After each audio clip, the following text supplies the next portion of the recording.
romántico molestando con una vipa. Me pregunta si te quiero, yo te digo que no estoy lista y no quiero comenzar. No hay nada que pensar, yo te dejaré atrás. Mientras gano más y más, no estás en mi nivel y tú no eres obligación. No estás motivada y tú aburres mi corazón. Eres un idiota sin inteligencia y razón. Entonces déjame tranquila mientras escriba tu canción. Tú eres tan romántico molestando con una vipa. Me preguntas si te quiero, yo te digo que no estoy lista y no quiero comenzar. No hay nada que pensar, yo te dejaré atrás. Mientras gano más y más, no estás en mi nivel y tú no eres obligación. No estás motivada y tú aburres mi corazón. Eres un idiota sin inteligencia y razón. Entonces déjame tranquila mientras escriba tu canción. Estoy aquí a disfrutar. Estoy aquí pero quiero gozar. Si quieres a mí pero vamos a bailar. Cintura a cintura, papi, tra, tra, tra. Bailando, gozando y me gusta tomar. Pero no quiero pendejos que no quieren respetar. Déjame pendejo, papi, ya no más. Déjame pendejo, papi, ya no más. Estoy aquí a disfrutar. Estoy aquí pero quiero gozar. Si quieres a mí pero vamos a bailar. Cintura a cintura, papi, tra, tra, tra. Bailando, gozando y me gusta tomar. Pero no quiero pendejos que no quieren respetar. Déjame pendejo, papi, ya no más. Déjame pendejo, papi, ya no más.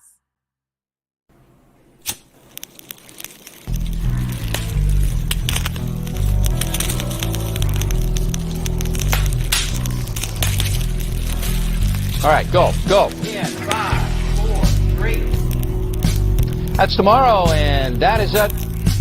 In 5, 4, 3. That's tomorrow, and that is it for us today. And we will leave you with a. I can't do it. We'll do it live. Okay. Go. We'll do it live. Fuck it.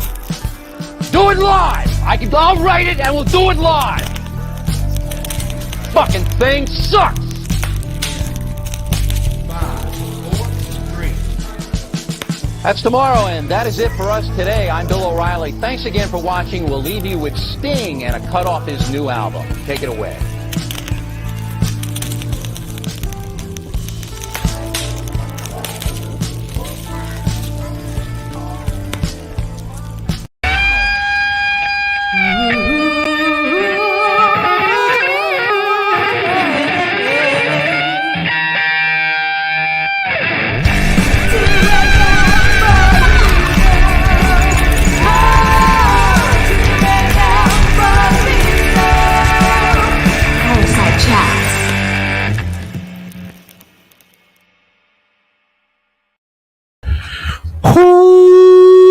What is everybody? It's your boy Lou Martinez, aka Big Chief Burrito, live with you on a Thursday. Mm-hmm. Hola, mi gente, live and direct from the Chula Vista Burrito Lounge / Mi Gente Studios for all over Southern San Diego, Southern California, live with my co-host, Miss Sofia Carrillo. How you doing today, Sofia? Hola, mi gente. I'm doing good. How are you, Lou? Good. I mean, Good. we both know that's not true for either one of us, but We're lying through our teeth. the show must go on. Yes, acting. We are acting. Acting is the thing. Live. Big week as always. Any major personal news? Mm-hmm. No. Okay. So I haven't met my baby niece yet because they've been quarantined. Right? She's already a month old. So I'm itching to meet her, and I got COVID tested on Tuesday, which means that I will get to meet her on Friday. So that's pretty exciting. Tomorrow. Oh my gosh. Is that standard for like newborns these days, where they have to they do a certain amount of quarantine, or? I think no, there's nothing standard. I think it's just, based on the parents' preferences. And so that was their preference to quarantine and be very careful for the first few months or so. So yeah. Or not. Yeah. Weird times we're living in. Yeah. No, yeah. I mean, obviously you don't want to go meet a newborn with like a flu or something, right? It's not like that's not cool. Exactly. Yeah, What but is pre-COVID, I feel like this was definitely not a thing. So no?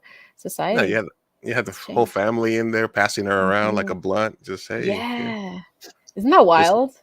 yeah, absolutely. Yeah, what about you? Personal news? Personal news. No, gave a bunch of haircuts this week. Besides that, I I don't heard. know.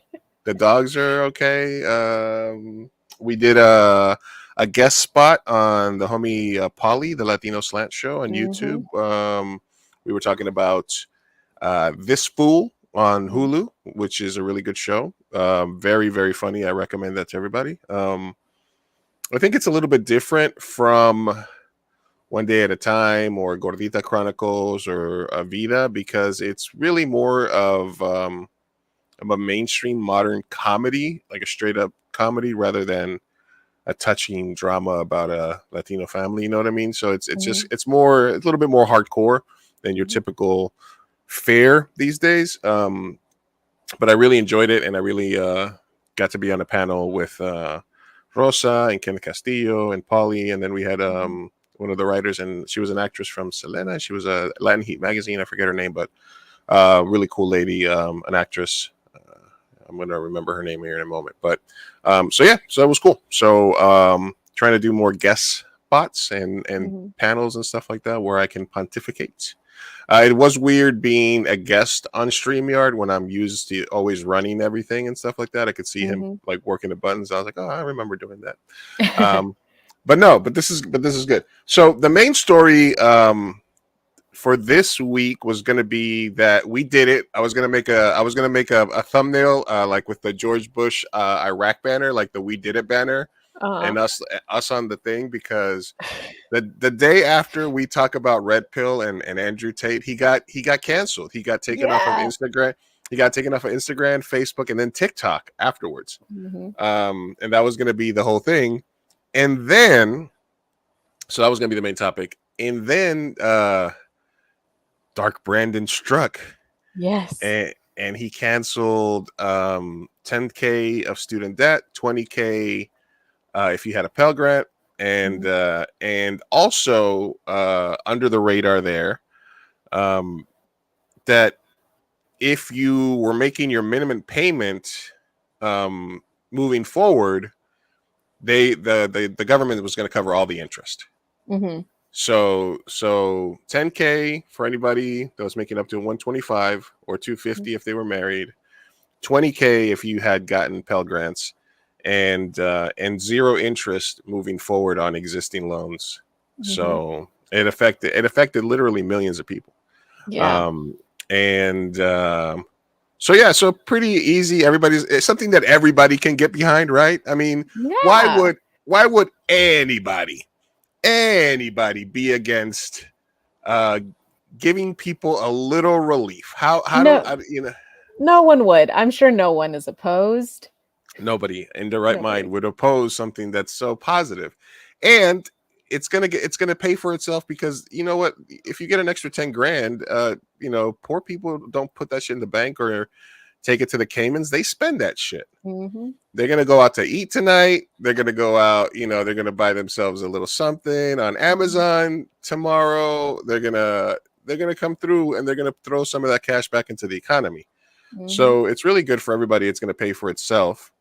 And it was a loan that you entered in when you were 18. It's a predatory loan. So obviously nothing more to talk about here, because absolutely no. Obviously people freak the fuck out.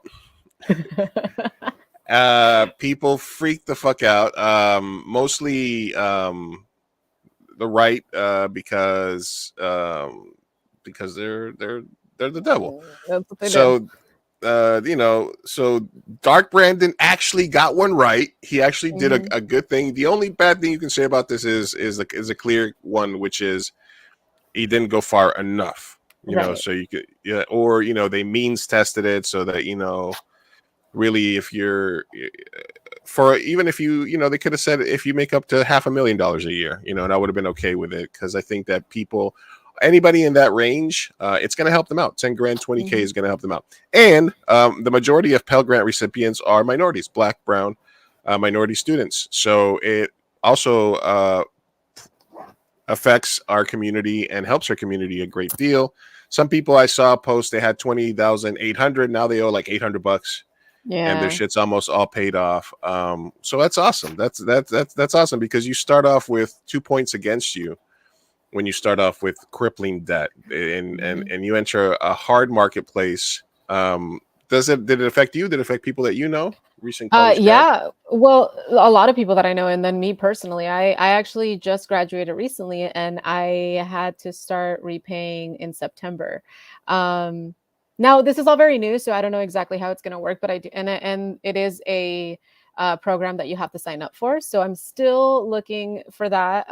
But it should. I mean, I make under that amount of money, and so it should affect me in a positive, very positive manner. Especially if I can get the 20 instead of the 10, that would be great. Nearly zero debt. That'll be amazing. Yeah. So, man, I'm excited. He did something good. Yeah, and you can get us some of those fancy Shure mics for the podcast. You know, reinvest in the economy. There you go. Yeah. There you go.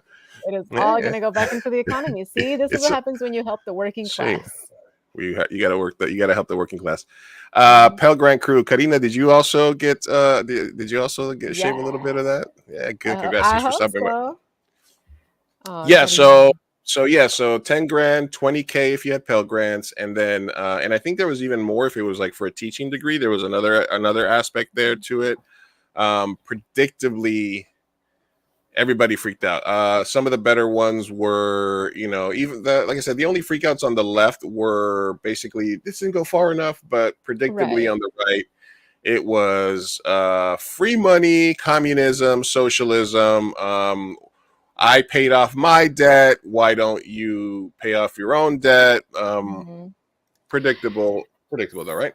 I mean, well, let's break them down. So the one that is sitting not well with me, because it's not only right-wing people, but it's also liberals that are kind of getting up in arms about it, is the whole, well, I paid it off, so why can't you guys just pay it off?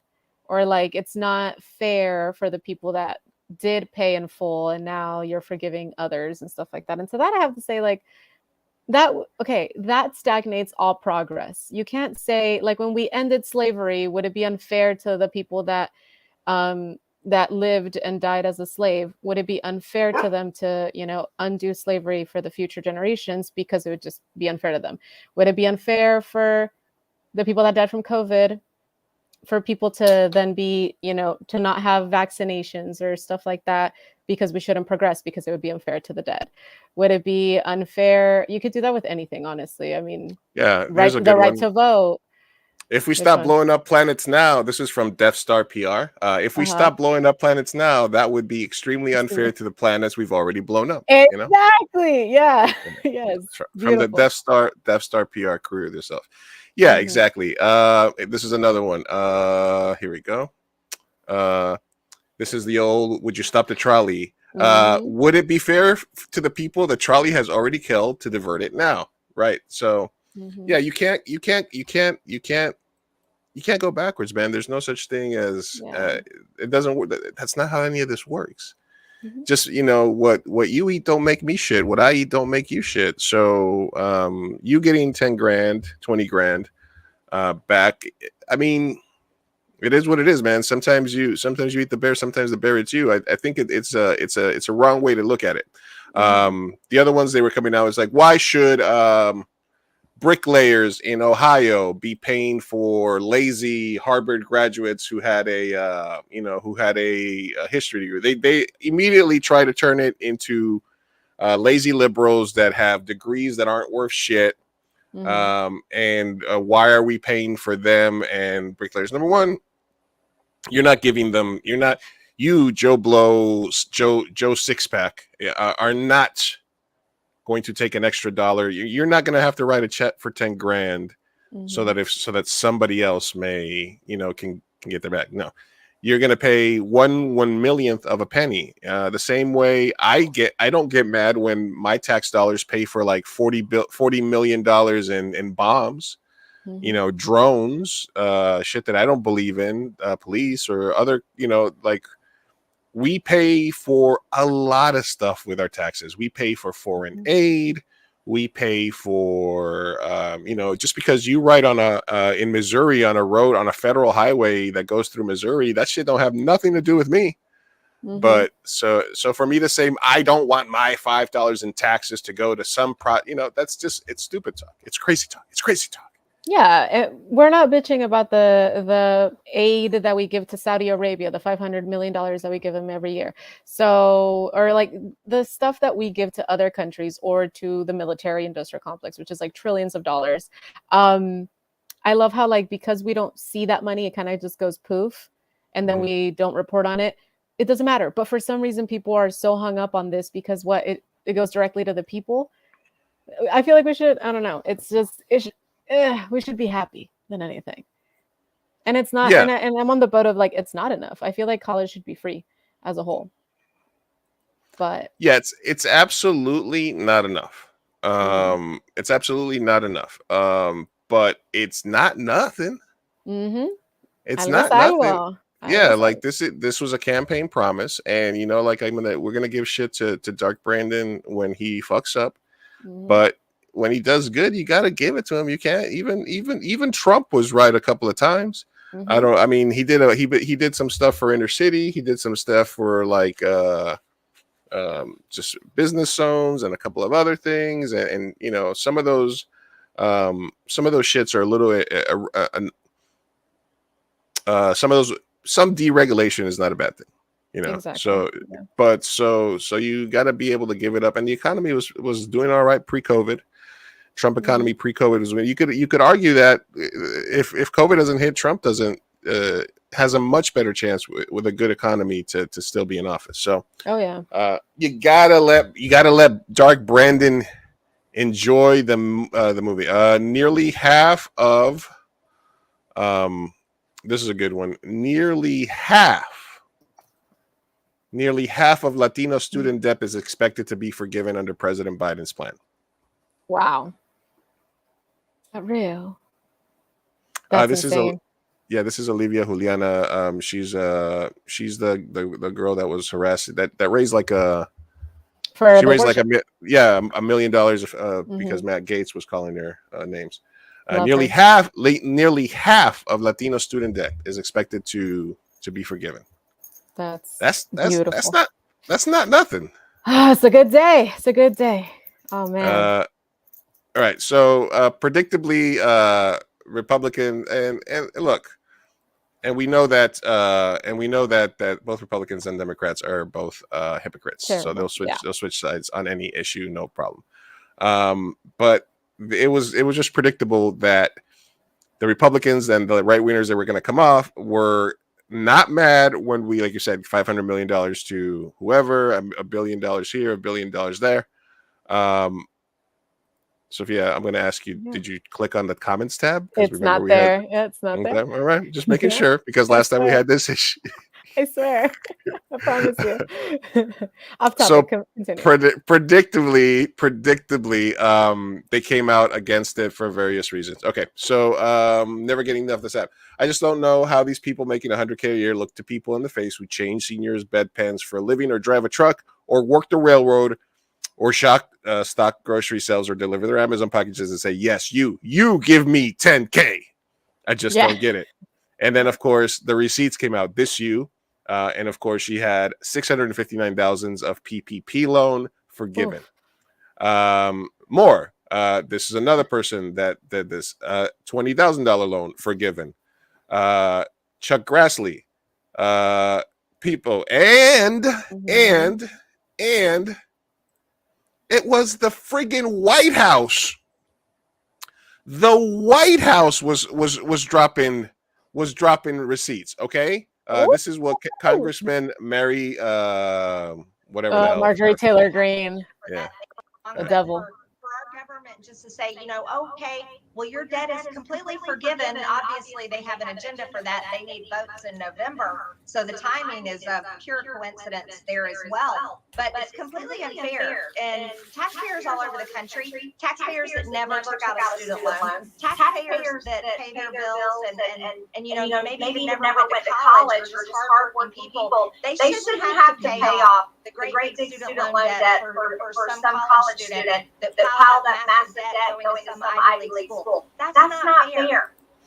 So this was the official United States White House account. Retweeted a clip of her on Newsmax, I believe. Mm-hmm. With the quote tweet, Congresswoman Marjorie Taylor Greene had $183,000 in PPP loans forgiven. The White House. I'm following the White House now. I'm going. That is beautiful. Republican Mike Kelly. Asking plumbers and carpenters to pay off loans of Wall Street advisors and lawyers isn't just unfair, it's also bad policy. Mm-hmm. Congressman Mike Kelly had $987,000 in PPP loans forgiven. I love this. Matt Gaetz. Everyone knows that in a $60 billion European line war, it's always the last $3 billion that kicks in the door. Congressman Matt Gaetz had $482,000, $321 in PPP loans forgiven. Mm-hmm. So the White House bringing the receipts. I love that. The hypocrisy too. Oh my God. Oh my God. That's the actual White House account. Like it's verified. Yeah, that's the verified White House account. And again, this was being spilled from Mark Wayne Mullen. There's no such thing as a free lunch. There was a bunch of this you. 706,000 this you. Now, on the flip side of this, for example, I think Pelosi also had a forgiven loan. A bunch of Democrats also had companies, because basically the PPP loans are, if you had a certain amount of employees, blah, blah, blah, you could get loans that were to incentivize you to keep your company running through COVID. Mm-hmm. And if you met certain requirements, they were basically saying these loans are going to get forgiven. So, yes, both sides took advantage of this program. The only difference is Democrats aren't sitting here complaining about it because they realize that they also benefit from it. So the ones that are getting called out, they are the ones that, they're the ones that are saying like it's not fair, but they also, big bro, this you, Steven Crowder, student loan forgiveness sounds really nice to student loan forgiveness sounds really nice to illegal immigrants, people with no life experience, people who don't have families yet, and people who use preferred pronouns. Big bro, this you, Louder with Crowder had a $71,000 loan forgiven. And on that note, I want to say he is a fucking streamer, podcaster person. Those are the people that the least need a PPP loan, because it was during COVID. The whole point of the PPP loan was for small businesses that were closing due to COVID. So the fact that him and Ben Shapiro and anyone else that's in news got any money from PPP, fuck you guys. Like literally fuck you guys. Yeah, I think McElhaney or whatever her face was, they were supposed to be for companies that are under 10,000 employees or 10 employees, and companies with like hundreds of employees took them out. Look, there was a bunch of people in the hood and other places that gamed the system and got some of that free money. The government, so basically, if you had some sort of business front, you could try to game the system. A lot of these people are getting put in jail now. So yeah, that was an interesting one. I'm trying to find what my favorite reactions were, but Dark Brandon strikes into the fear. So are you ready to call Joe Biden your president, Sophia? Are you ready to say? Are you ready to ditch Uncle Bernie, Comrade Bernie? Never ditch Bernie, no. But am I pretty happy with Daddy Biden? Is he providing a little something? You know what? I'm not mad. I mean, listen, all politicians are terrible. I hate everything, and I hate the United States government and whatever, right? Everyone sucks. But this was a nice little something. Algo es algo. Yeah. So I'm gonna take it. Yeah, absolutely. Why wouldn't? Yeah, absolutely, man. Exactly. I'll take anybody. You gotta take anybody's money if they're gonna give it away. Mm-hmm. So that's the main thing. So let us know what you think, everybody. Hey, Polly. Polly coming through. Thanks for stopping by, man. I know politics isn't your thing, but thank you for lurking. I appreciate it. Yeah, thank you, Polly. Yeah, so all those things happening. I want to see if anybody in the chat can tell me like what their favorite, if they found what their favorite reaction was, or how they feel about this. You know, this is another funny one here. Where is this one? Absolutely furious that people are currently able to buy Fate of the Furious for $5.99 when I myself paid $24.99 several years ago. A real slap in the face to those of us who worked hard and paid full price. I love that one. Yes. I'm telling you, there's so many of these analogies. We got all of them. Yeah. So you yourself are not going to be the one that gives the people $10,000, man. It's just part of it. It's just part of the thing. No, and that's another thing from like the tweets that you showed from senators and people at the White House. I hate the fact that they're clearly pitting us against each other. They try to say, hey, Joe Blow, working class who didn't go to college, your tax-paying dollars are going directly into this asshole who did go to college. We're all working class. Listen, and so any type of relief that we can get, we should be happy for each other, as opposed to like just fucking going at each other's throats. And that's what they want. They want us to not think about the fact that we bailed out Wall Street. They want us to think about the fact that, you know, there isn't nepotism within the high ranks of government, or the fact that, you know, all we care about is corporate wealth and not the wealth of the middle class. So let's not fight, people, you know. Yeah, absolutely. Some more numbers. Marjorie Taylor Greene, 183,000. Lauren Boebert for her shitty ass restaurant, 233,000. Catholic Church, I don't know, but the Catholic Church, 3.5 billion. The church, were churches getting loans? Joel Osteen, 4.4 million. Tom Brady, 960,000. GOP should slink away in shame for attacking Biden for forgiving $10,000 of student debt, but they won't because they have no shame. And it's scraps. Like, oh my gosh. Joel Osteen. Oh my God, that man is disgusting. Anyway. Yeah. So again, but does that make Democrats sort of also hypocrites because they would have been upset if it was the other? I don't know. Who cares? Yeah, that's one of those things of like, I don't know if it's like, if it benefits anybody to focus on, because like, did they do it just to get the vote? Probably. Did Trump do the COVID relief just to get the vote? Probably. But that's because that's when they get pressure from the public to do shit, because they don't do shit year round. They get like 3-month vacations, and so we'll take it. All right, I'm not sure if this is accurate, but something to look into. Adam Kelsey, you can refund any federal student loan payments you've made since the March 2020 pause. So if for some reason you were making payments beginning in March 2020, you can basically ask for that payment to be refunded. Your bill will go back up, and then you can apply for the forgiveness. So if you kept making payments, as soon as it got paused, because you're like, fuck it, I know they're gonna take this money from me somehow. And you're like, I have the money, I'm gonna keep paying for it. Even if you did that, you can still That's very cool. You can cool. So I mean, hey man, you gotta give it up to Uncle Joe. You gotta say, let's go, Brandon. Right? Let's go. Yeah. I mean, we hold all politicians accountable. We talk shit when they deserve it, and we praise when they deserve it. So praise to him. All praise be to our dark overlord, Dark Brandon.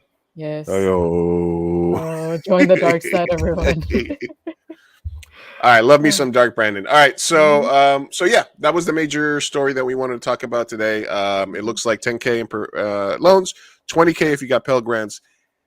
It looks like half. This is a big thing, mi gente.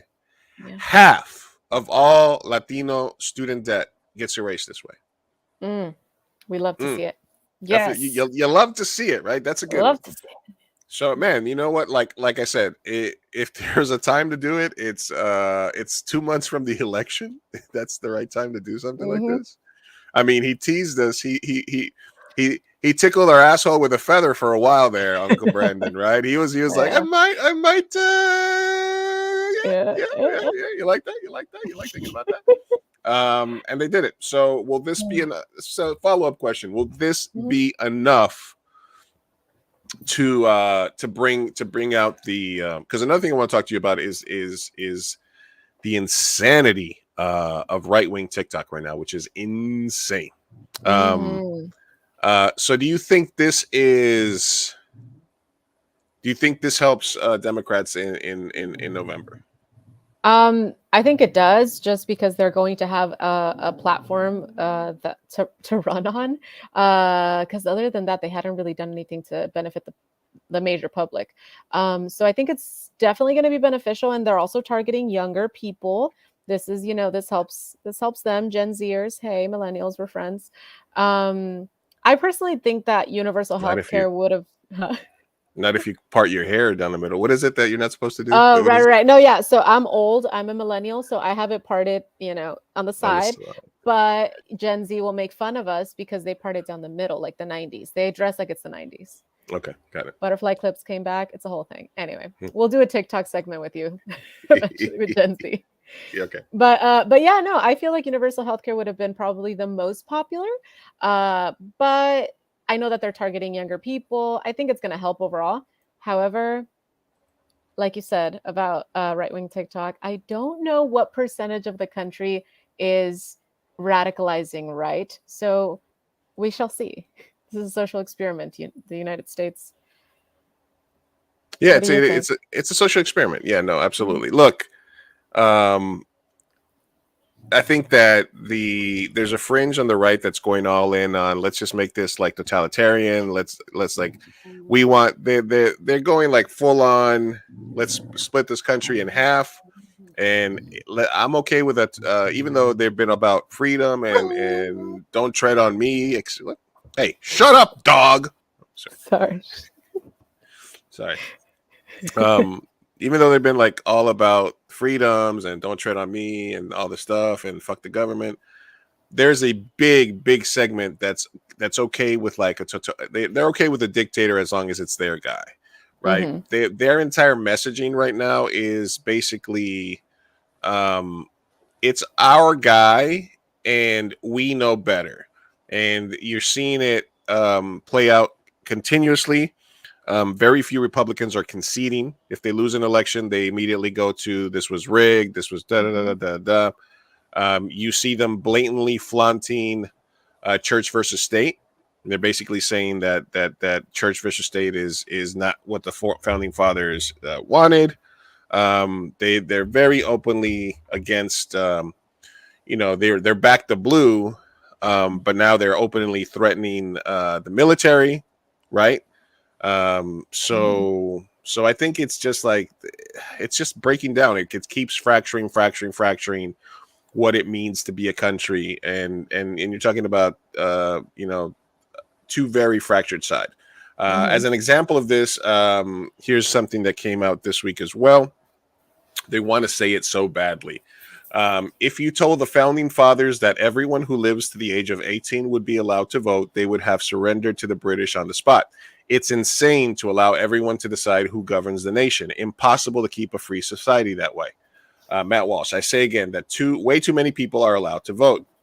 The hard R is incoming any day now. This is what they basically are posting. What do you think? People of color vote mostly blue. Women split, but also blue. Men mostly blue, except in the big cities. White women mostly red. White people, so this is how the electoral map would look if only X, Y, and Z voted, right? Okay. College educated whites, except for the major cities, non-college educated whites, white men. So they're basically really, really trying hard. They're like, the hard R is coming any day now. Yeah. So basically, they're basically saying, so look, they want to go backwards. They want to make America great again. Men between the age of 35 and 65 who own property. Complain all you want, but your country would be blood red if that's who voted, and your government would be tiny. So basically, what they're saying, is that they know better, and that they're okay with destroying elections and just going straight authoritarian, dictator, fucking monarchy if it gets what they want today. It's scary. Yeah, it's scary. It's also so interesting to see that those are the same people that are yelling freedom and that are yelling freedom of speech in the United States and all of that, when like this country stands on democracy. So for you to be such a blatant authoritarian, it's scary. It's scary fucking times. Look, we get the government we deserve, and not enough people vote. Not enough people vote. I think you should be able to verify your identity with a fucking app, and you should be able to vote on your phone. If it's good enough for American Idol, it should be good enough for us. What? Everybody should vote. Everybody should vote. Like, just pick one. Even if a percentage of people are just blindly picking, I would submit to those results. And also, we have this fucking convoluted electoral college. Look, like, it's outdated. It's outdated. Yeah. We just need one mass vote. Fucking, hey, cast your vote today, 10 o'clock. Fucking tabulation is complete. Yeah. Boom. Dark Brandon's your baddie. And it's so interesting how, like, the rhetoric of, like, 18-year-olds shouldn't vote because A, B, and C. However, you're okay with them going to the military at 18 and doing other things at 18. And you think, you know, honestly, most right-wing people do think that, like, women should have babies at whatever age. And so 18, I'm assuming, is partially that. And I just don't get the hypocrisy behind it. I think and my mindset is it's probably due to the fact that the younger generation are more and more blue and less religious. And so they feel like they're losing ground. And so now they're probably like, well, we should probably start spitting out the rhetoric of, 18-year-olds should not be allowed to vote, or we should only have certain people vote, like white men. What? Yeah, 35 to 65-year-old white men that own property. Because that's representative of the population. Jesus. I hate it here.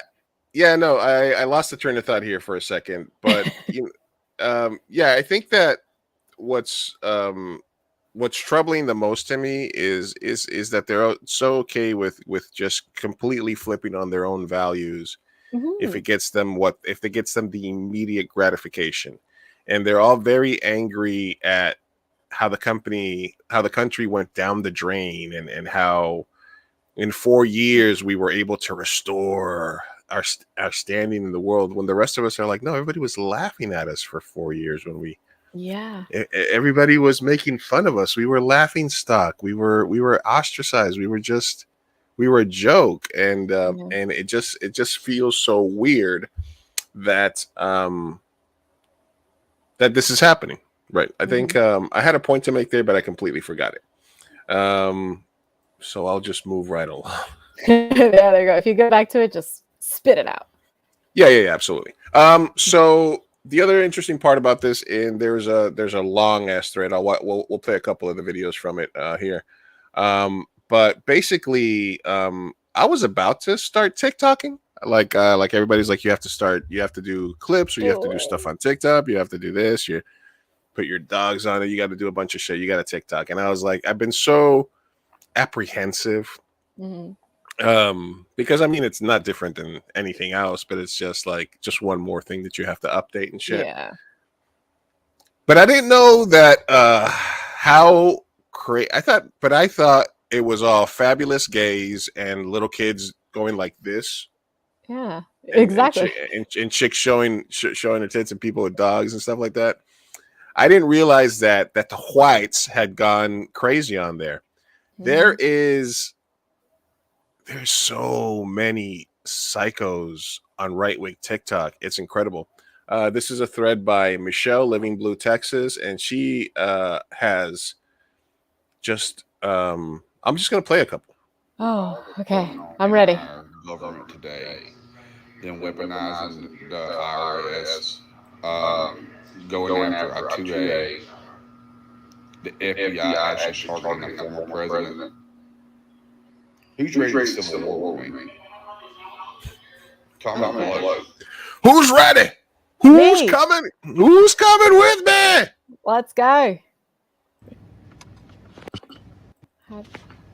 I'm putting in a formal request here to our U.S. military. Okay. You are our citizens. You are supposed to be our protectors. You are not supposed to be our violators. Everything in the world is going on right now, especially in America, is wrong. Okay. You know it. Your commanding officers know it. Yep. Your representatives that go to the government. Hey, Ronnie is putting in a formal request via TikTok. I like it. This is very formal. I love it. Yeah. Oh, Ronnie. Bless He your tried soul. I got my boy Dougie here, man. He's about to try the one-chip challenge. We about to see what he got. I don't know what Dougie, this what is. you thinking, man? What is that? See, Dougie's a soldier, though. You gotta eat it, right? All together. Go ahead. What is that? Let me know when it's going.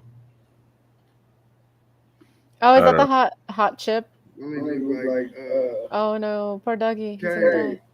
I mean, Undertaker. He ate one of them chips. Yeah, it's one of those hot chips. He's trying. Oh no, Dougie! Dougie! Dougie's trying to be tough. Hey, man. Dougie's holding it in. Oh my God! Yes, you got it, Dougie. That's my president, Dougie. 2024. When are we? Feel more strongly about than the right to bear arms. I'm a firm believer that if you don't know your history, you won't have a future. Okay, if it wasn't for the Second Amendment in this country, we, as a whole, would not exist. There are people out there, I'm not going to mention any names, but I'm just saying they are trying to take our rights away from us, mainly toward the AR platform weapons. With that being said, where is he? Fast following, I decided to send a little message to Joe Biden. And I made an old man a little shirt. Yeah, I did. And it's basically a big fuck you straight from me. So I want y'all to check this out. That's one side of it. I'm going to flip this whole around. Well, bam. Now, if y'all can see this, it's the evolution of the Second Amendment. It has every rifle we've ever used to defend this country. The American Revolution, the Civil War, World War I, World War II, the damn Vietnam War, and our modern day tactical AR. But I put a little tidbit in there. I put a little extra, little razzle dazzle on, razzle dazzle. Oh, razzle dazzle. Anyway, right there. I don't know if you can see, but there's a little message right there. It says SJB right on the mag. Aww. I hope he gets the message. He's so Y'all want these shirts? Yeah. Triple B out. Yeah, shut up. I'm gonna wear it. You stupid fucker. Let's talk about fair. Is it fair that a baby gets killed while another baby succeeds? Is it fair that a guy gets mugged and the robber gets away? Is it fair that that guy's rich because he worked hard and that guy's a bum because he didn't? Is it fair? Life ain't fair. As soon as you teach people that life ain't fair and tell kids that life ain't fair, life is how you work it. Boy, oh boy. Shut up. So, I mean, that was a great message pro the relief, the debt relief, Yeah, they're out there, though. But the simple factor is, 500 politicians are not a problem. You still got probably at least 30 to 50% of the country that probably still stand behind these dumbass motherfuckers. And that's the part you don't grasp the concept of. Everybody says it's going to be a revolutionary. No, it's not. It's going to end up being a goddamn civil war because too many people still support those pieces of shit in Washington, D.C. and are willing to die for them. I'm not willing to die for Joe Biden. I'm just letting you know. Oh, wait, hold on a second. A lot of them aren't wearing shirts. But I want you California motherfuckers to move to Mississippi. Okay. I want you California motherfuckers to move to Mississippi. No. The rent's That low, way, so I might. How's it? You got fiber internet there? And all the drugs and all the goddamn corruption can rob you daily, like it does us, and you'll feel special. Come to Mississippi. Come to Mississippi, Sophia. None of that made sense, but okay. There was a couple up here that because they keep adding more and more to them. Is this one? I love it. They're never wearing a shirt. You're right. Yeah. So basically, they're going nuts out there and so that's a thread of like 230 so far videos. And they're all just they're super mad at the FBI agents, and they're telling people to like plead the fifth if you get audited and all this stuff, and they're all basically saying like tap in for a civil war. Like, hey, follow and subscribe so that you can know when we're about to go do the thing. We're gonna do civil war on Thursday. Thursday. Sign up for my newsletter for Civil War. Follow me on Follow me on TikTok. Oh man, it's so interesting the shit that they fixate on. Like they just fixate on something, and then all of a sudden the world is ending, and oh my god, they're trying to take our guns away, and they're taking our rights, and now we need to go on a civil war, and the world is ending. The U.S. is like calm down, settle down, people. Hold on a second. There's this one I had seen a couple by this guy, and he's like the artistic one. When enough is enough. Oh yeah, they're so dramatic. Oh yeah. When they finally open the cage door. Right away. Oh my god. Bro. And they call us snowflakes. What? Like dude, you literally had to like how many edits of that did you do? How many, I know. We're fucking listening. Okay, they're gonna redact the affidavit, all that shit. Listen, people. I came to the realization that they're trying to fucking do everything they can to piss us off, to get us to react, so that they can go martial law. Fuck you. We're doing it this way now. Yeah, they're all obsessed with like martial law and 87,000 FBI agent IRS agents that are gonna. Oh, this one's a good one. Sorry. All right. The United States government's war with their own people, and so be it. War it is. But I'm telling you right now, most of us who are going to be fighting. Dude, you style your hair. You have product. You shop for product. It's beautiful. You went like you had to figure out whether you needed like hard hold gel or whether you were going to do a shea butter.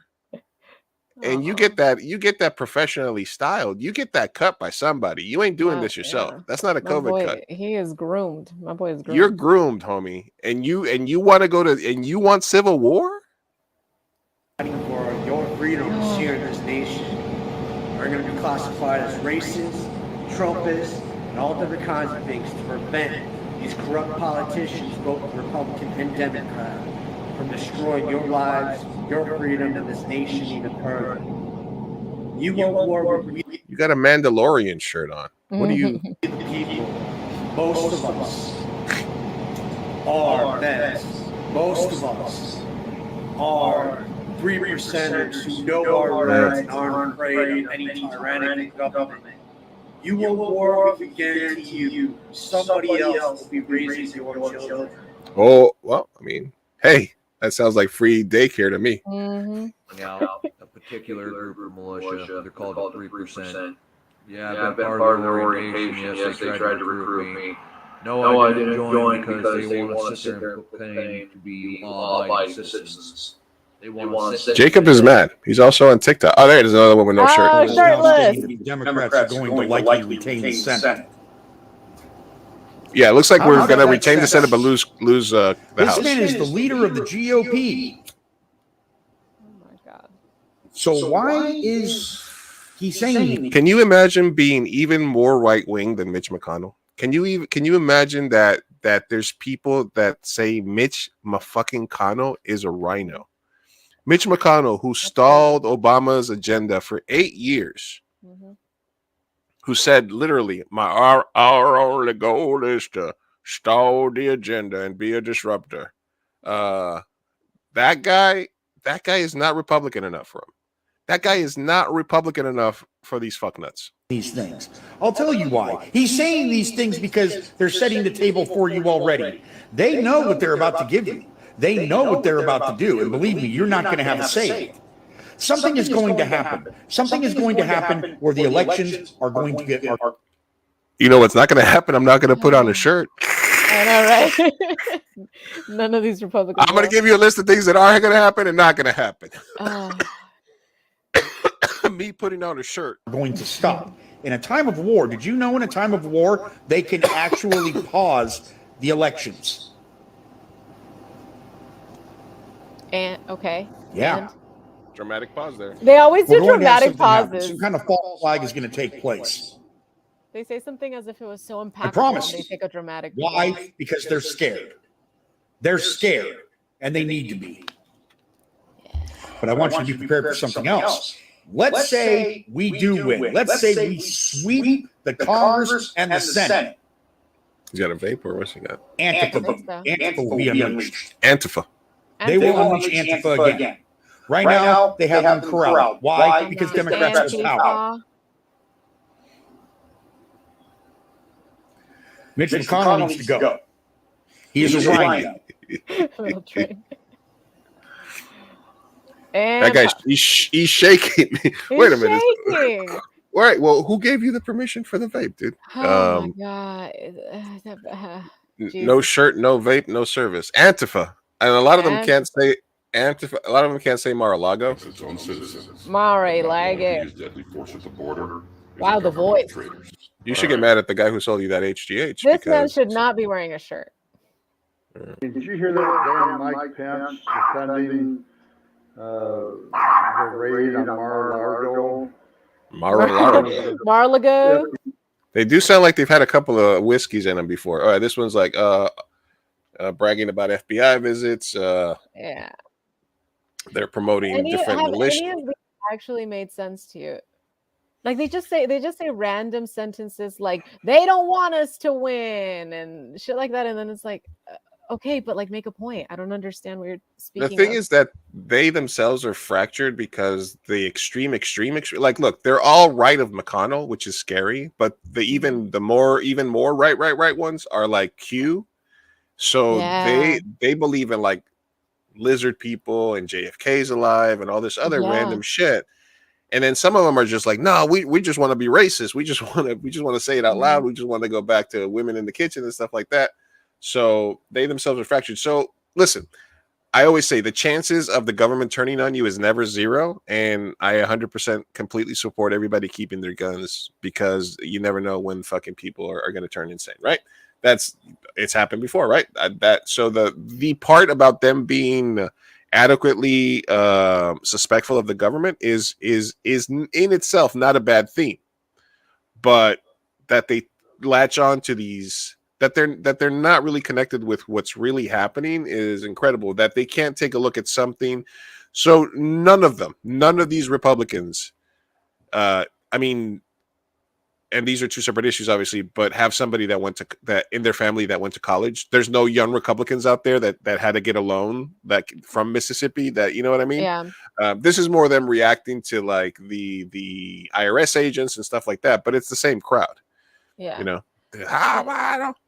Yeah, and I do feel bad. Part of me does feel bad for these people because they are kind of like they are carrying the brunt of the corruption that this country holds. It's just it's been generations of just gargling all our money up to the 1%, and this is what happens. You get very angry people that don't know what they're angry at.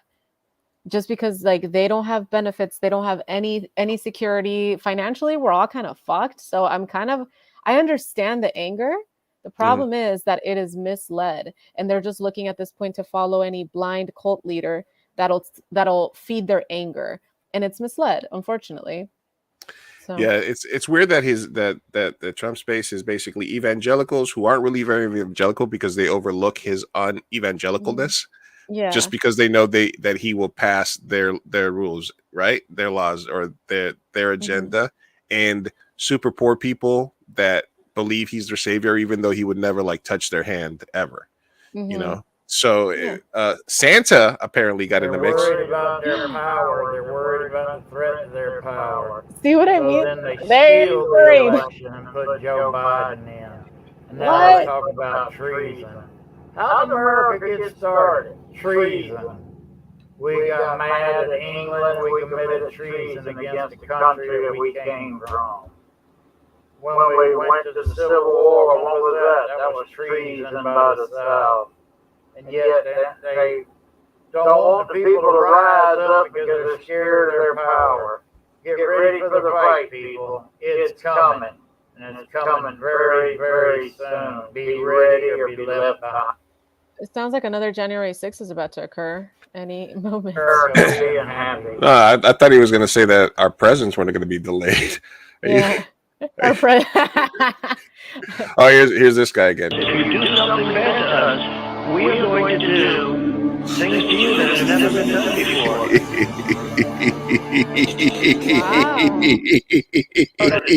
What was that?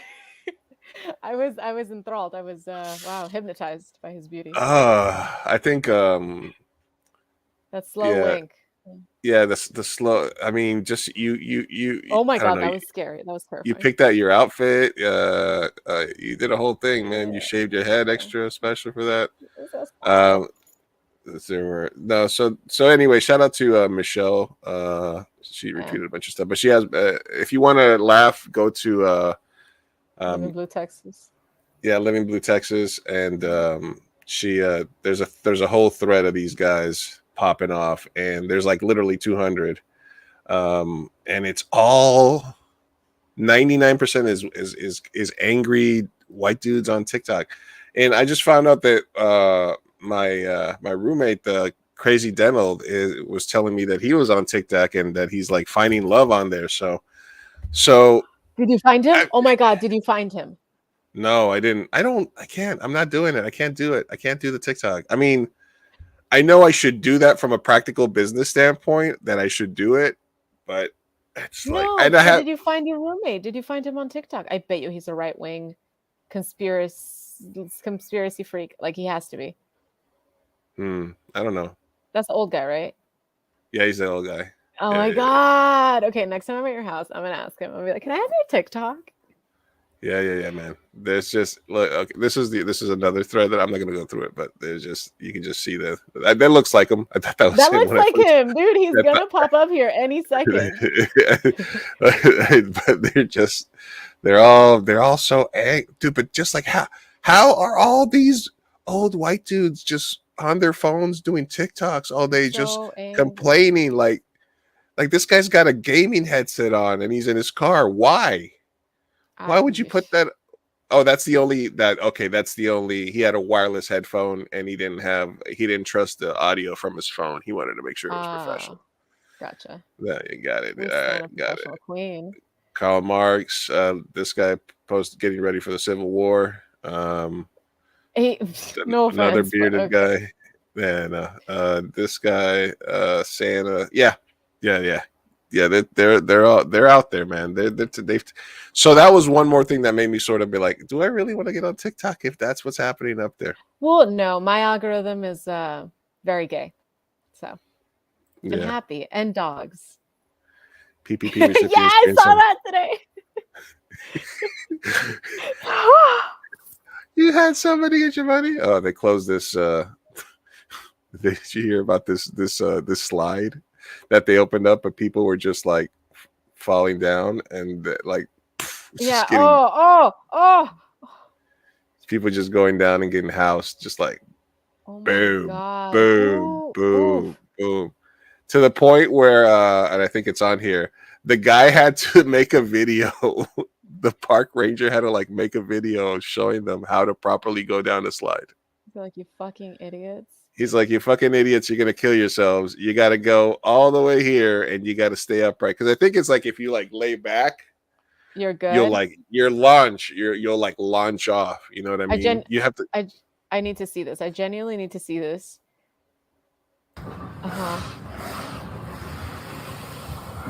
Oh, so you lean forward. Yeah, you gotta stay upright. I think if you lean back, then it's more of you on the thing, so it It's like boom. launches. Yeah, if you're like Welcome if to you're the aisle. I'm going to show you how to ride the giant slide. So first, yeah, so the I guess if Okay. you have like a smaller center of gravity, I think maybe that's what it is instead of being all spread out like flat. Maybe that's what it is. Yeah, Oh my but God. people were Oh no. Oh no. Wow. If I was a chiropractor, I'd be so excited. yeah, we just put a sign I right just put there. a sign like, here, see me Yeah. after this. Hey, this is where you can catch me. What is this? This is ASMR for geriatric. Fucked up. Oh my God. Yes. Oh yes. Oh my God. That all sounds so good. That all Yeah. sounds so great. Ah, My childhood. Yep. yeah, that was good. That was good. That was great. Oof. Yeah. Yeah, Geriatric was millennials. that good for you? Oh yeah. That was pretty good for me. Was that good for you? Oh yeah, it was pretty good. Can't Good complain. times. How do you feel about the whole return to like physical media debate versus like don't worry, the internet, you can watch any movie anytime you want? Is there even a debate about that currently? Elaborate a little. Well, basically, there's there's basically two schools of thought, right? That we should okay, because back in the day there was a commercial for like broadband internet. It's like broadband internet's coming, right? And the whole thing was this guy shows up at a motel and he goes to the he's checking in, and then he's like, "What do you guys got for entertainment?" And the person behind the counter tells him like every movie and TV show ever made, or something like that. Meaning like through broadband cable, he'll be able to access everything, right? And he's like, all right. And I was like, fuck it, I'm all in. And for a while I was like, because I'm pretty good at the internet. So even stuff that's not listed or is not on streaming sites, I can find. There's ways you can find and download movies, et cetera, et cetera. So for me, it wasn't really an issue, but then it's like, HBO Max just took off bunch of these kid shows and a bunch of these old shows off of it and a bunch of this stuff, and they just fired so all the stuff that's happening in the industry and all the companies getting taken, and how easy it is for somebody like Netflix, Disney, whatever, to just say we're going to edit all the Simpsons, or we're going to get rid of specific episodes of specific shows that we find problematic, or we're just going to take them off the platform because one of the actors got Me Too'd. Right. So there's all these variables to just trusting that if you want to watch Goodfellas, you can find it on you can find it on one of the streaming services you already paid for. You can rent it somewhere, right? But if things get taken off platform, or if for whatever reason, you might not be able to watch whatever you want whenever you want. So that's why people are like still like holding on to. That's why people still buy DVDs. Still hold on to physical stuff and things like that. So do you think that you're more on the side of, because plus the other stuff, if you don't have an internet connection, you can't watch any of those things, right? Yeah. You still need electricity, right? But this is kind of like the reason, like when I was in between being poor or having money most of my life, when I had cable, I would never watch The Simpsons or any shows that were on free TV. Because I knew at some point I was going to be poor again and I wasn't going to have cable, and then I would watch those shows. So anytime I had cable, I would only watch shows that were only available on cable. I would never watch shows on Fox or anything, because that way, when all I had to watch was The Simpsons at 7 and 7:30, and you know what I mean, then I would actually enjoy those. So but I'm old. So how do you feel? Yeah, no, that's interesting. Okay. I don't know that I fall on either side. I don't particularly like the idea of taking episodes off. It just feels like they're feels like what's that word? Gosh, I'm blanking. What? Yeah, when you're not allowed to say things. Censoring. Sorry. It Right. seems like it seems like they're just censoring things, and so then I feel like I lost power. But does that loss of power make me want to get a physical copy to avoid that censorship? I don't think I care enough. Is my verdict. I don't think I care enough to be like, oh my God, that episode of The Simpsons that they censored, I must watch it and I must own it. I understand the sentiment, and the concept of censorship, and I am against it. But would I go out of my way to pay money for physical form? Probably not. No. So since the switch to mostly everything being online, you haven't bought a movie, right?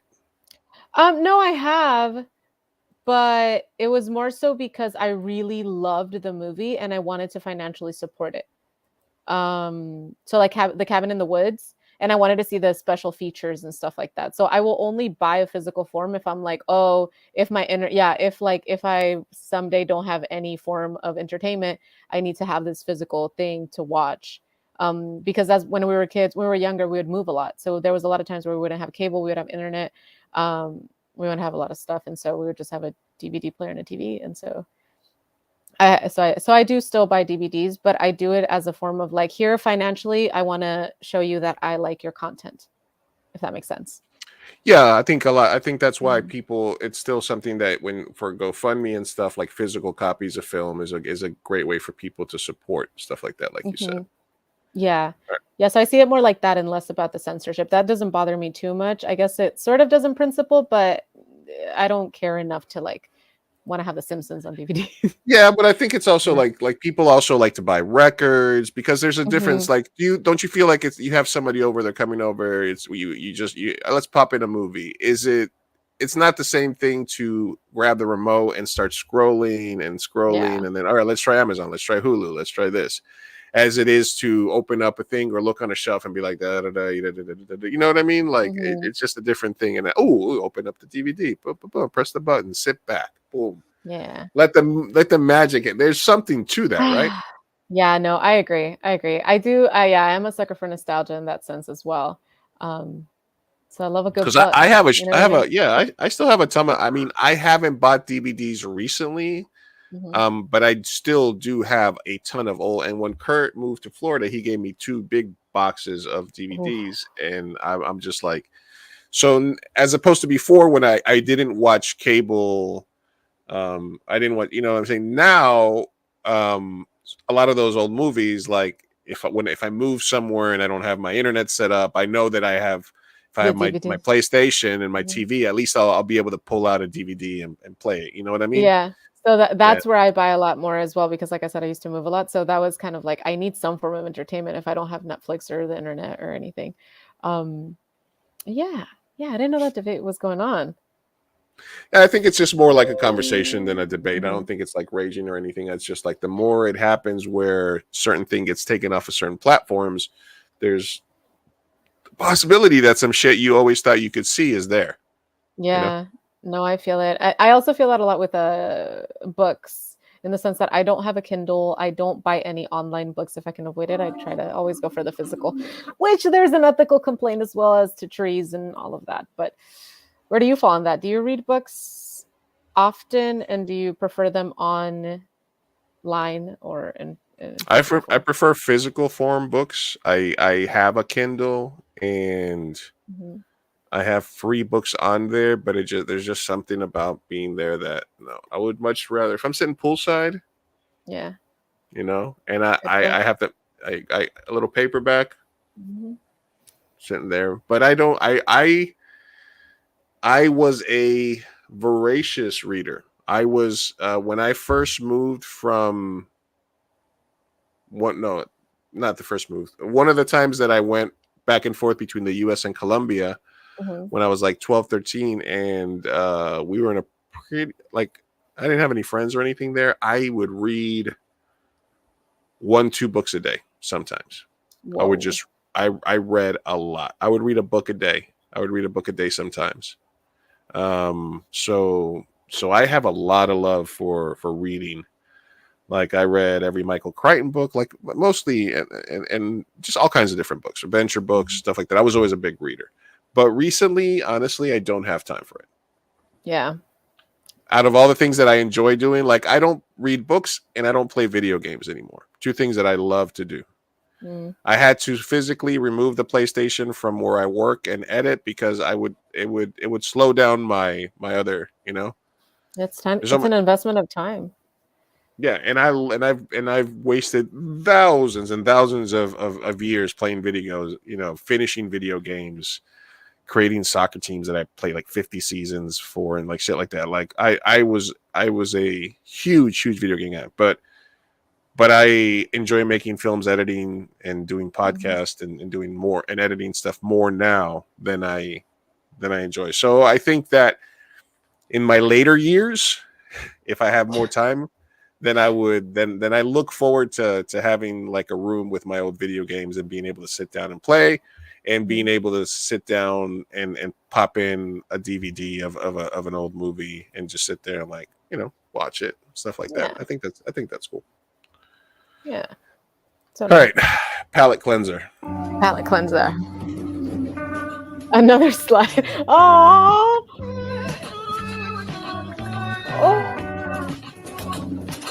Little babies.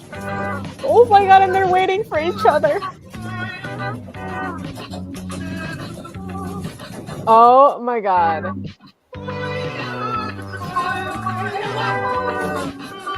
Oh. There you are, friend. Oh.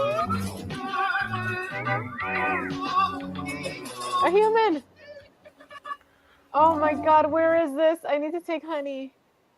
But and then it wasn't that far down the thread where you were like, wait, was he throwing them down the slide? Yeah. I was like, is this a doggy daycare? First of all, why do you have so many dogs? Second of all, why are you throwing them down the slide? But they're having so much fun. Did you see that? Yeah, most of them. Some of them looked a little terrified coming down. Yeah. Some of them were coming in backwards, so I don't know if all of them were like coming in. Yeah, they were like, no. They're like, all right, it's over. Not so much wee. Yeah. As more like okay, so this is another thing that happened this week that I wanted to get your opinion on. Let me pull these up here. All right, so basically, there's a New York Times columnist named Lena Wilson, I believe. Okay. And she is a lesbian movie reviewer for the New York Times. She reviewed the film Bodies, Bodies, Bodies. Never Are you from? It's a new movie. It's like a horror movie. But hold on, let me make sure I have all the relevant tabs for this, so I don't have to start digging. Okay, got it. Here we go. So one of the things she said about the movie was there's an actress called Amanda Stenberg, who also identifies as queer, and she's in the movie. I guess she has a tank top on, and she said basically it's a 95-minute advertisement for cleavage. Okay. All right. So here's the video. Hi, haven't been on here in a while. But I was just checking my Instagram DMs because a really lovely, kind person informed me via those DMs that Jennifer's Body is playing in 35mm at the Roxy this weekend. If you're in New York, you should absolutely go to that. There are a disgusting amount of tickets left. But I looked at my DM requests and found this, which I'm just going to let speak for itself for a little bit. So can you see it? She got a DM from Amanda, the actress from Bodies, Bodies, Bodies. And she says, your review was great. Maybe if you had gotten your eyes off my tits, you could have watched the movie.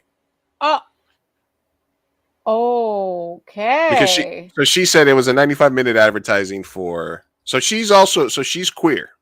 Mm-hmm. The actress, and then I think Lena identifies as more lesbian, as you could kind of tell from her hair. Uh-huh. And then she says, hey, Amanda, generally a big fan of your work, but this sure is something. Really wishing you well in your career and life. Have a nice night. So she blocked her, right? Mm-hmm. So here's where it gets a little more interesting. I'll let it play.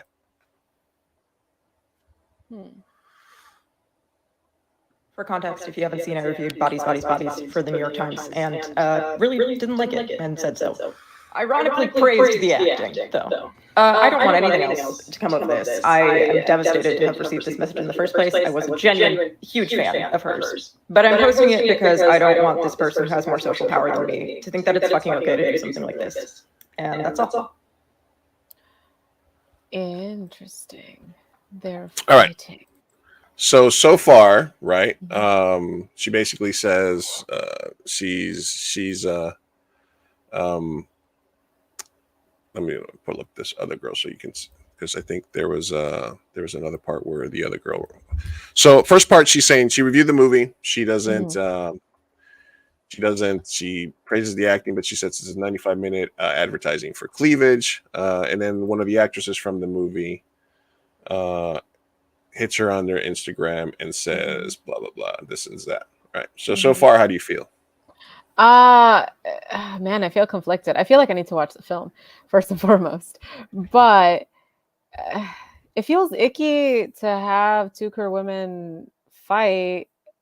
And I didn't watch the movie and I didn't read the review, so this is a very uninformed opinion, right? But what I'm getting from the DM from the actress is that's not appropriate. Just because you didn't like the way that someone reviewed your film does not give you the right to go attacking them and belittle their opinion based on their sexuality. And she should know better because she's queer. So for you to say, hey, if you would have maybe not looked at my tits the whole time, maybe you would have liked it. Like, you're just kind of using her sexuality against her to belittle her opinion. I don't know if it was a valid opinion or not, right? But still be the bigger person and just fucking swallow some criticism, especially if she was nice about the acting. I don't know what she's bitching about. I don't know. That's my take. Uninformed take, but that's my take. What do you think? It goes deeper. Oh shit. Damn it, why'd you let me speak then? All right, continue. Hold on a second. That's what I was looking for while you were there. It goes deeper. Oh my god. Okay, so this is the response of Amanda. Oh, good morning. I just thought I would get on here really quickly because I'm receiving a lot of commentary on the internet for being a very naughty girl. And sending a DM that I thought was hilarious. But basically, there's this film critic, her name is Lena Wilson, and she writes the New York Times. And she wrote a criticism of a movie that I just had come out called Bodies, Bodies. And she described in her review the movie as a 95-minute advertisement for cleavage, which I thought was hilarious. Like, how did I know this actress existed, though, by the way? And I'm just like, it's cute as hell. Okay. I've seen her somewhere. I know, like I feel like I've probably seen her somewhere, but I was like, I'm proud that that piece of work that I was part of was described as such in such a renowned publication. That is a really unique experience that I get to have. Anyways, I DM'd Lena, and I said,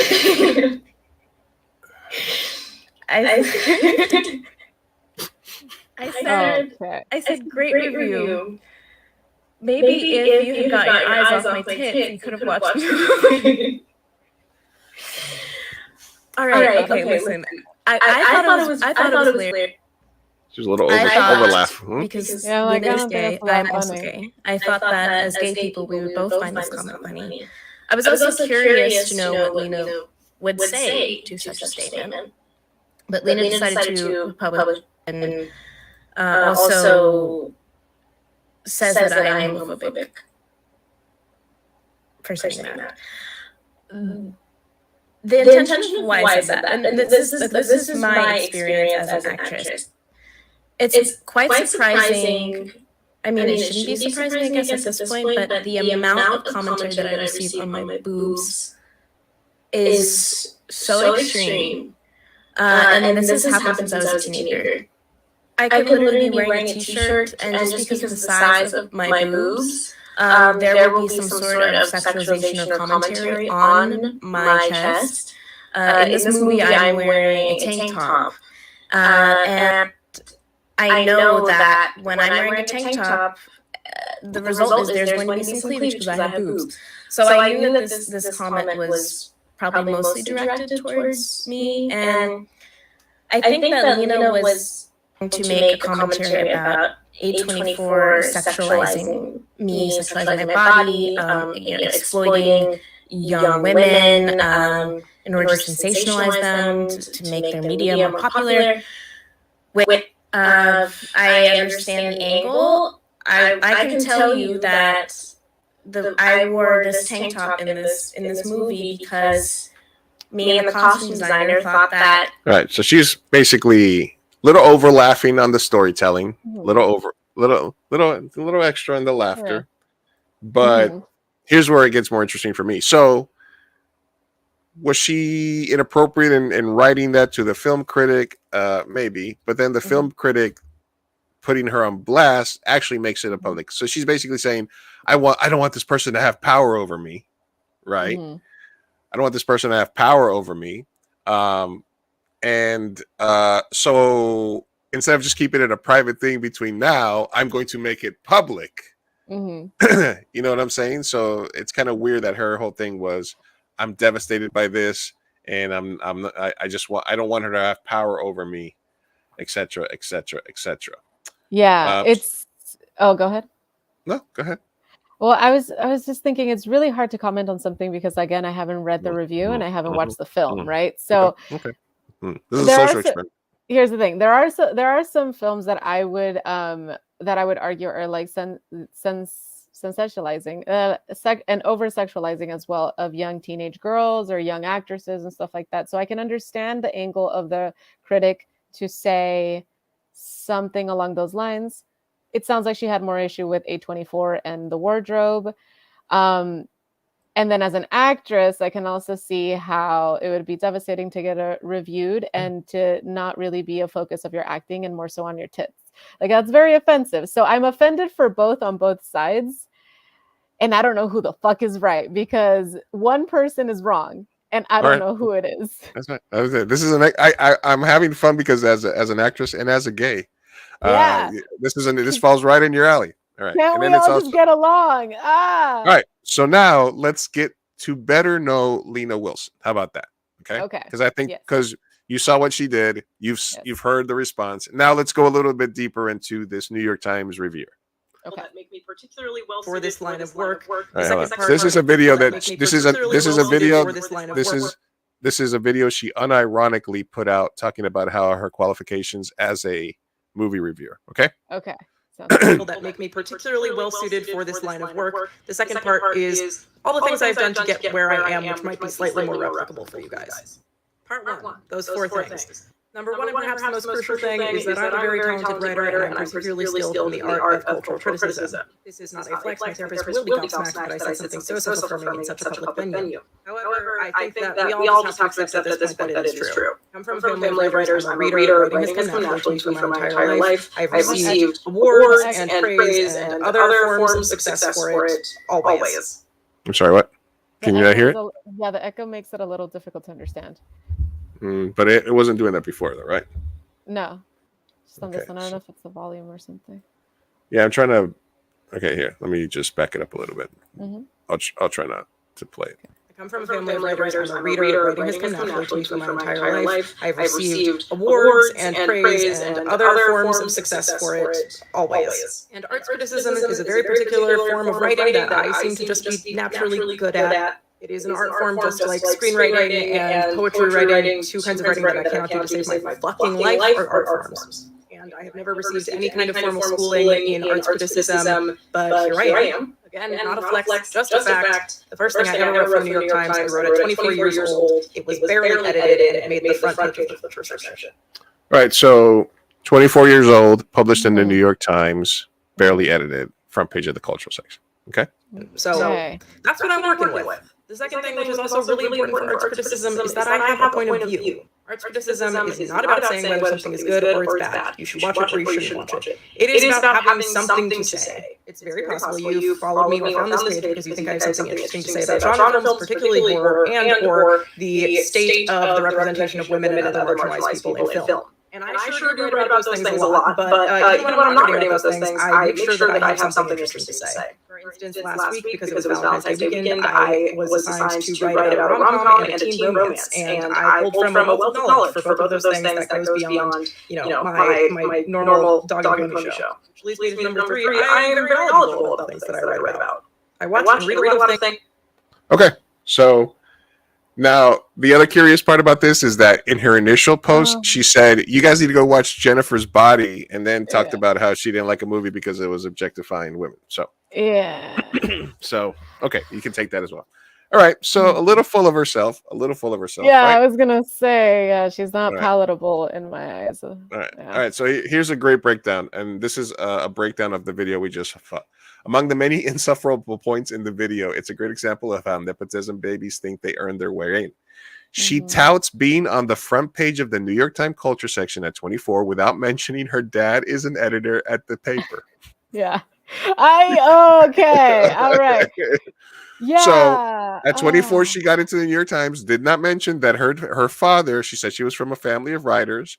Her father was an editor at the New York Times, and where she got published first. Surprise number one. Among the secondary insufferable point, despite what the children of good writers will claim, we have ample evidence throughout history that writing talent is not genetic, and being from a family of writers does not grant special powers. Anyway, so basically, this got broken down, and this I didn't get far enough into the rabbit hole on this one, but apparently there were some people saying that she was also kind of turfish, or she was on a Facebook group that was meant for transgender men, and there was a bunch of lesbians like telling them just be a butch lesbian instead. So it's that battle, which I think is incredibly interesting, the transgender men versus lesbian community, that apparently there's a beef somewhere in there, or there's a little riff. There's a rubbing of there's an unironic rubbing of the tectonic plates. Great wording. Yeah, there's an ironic rubbing of the tectonic plates causing a little bit of an earthquake in that community. But that was I didn't really go deep enough into it. But see, now you know more. Now I know more. This is an onion. We're peeling it, baby. Okay. And that's as far as I went. I saw the allegations about that she was a TERF, but I didn't go further into it. I didn't check to see if Amanda had anything. So, but I really just thought it was a very interesting argument. Kind of how you like.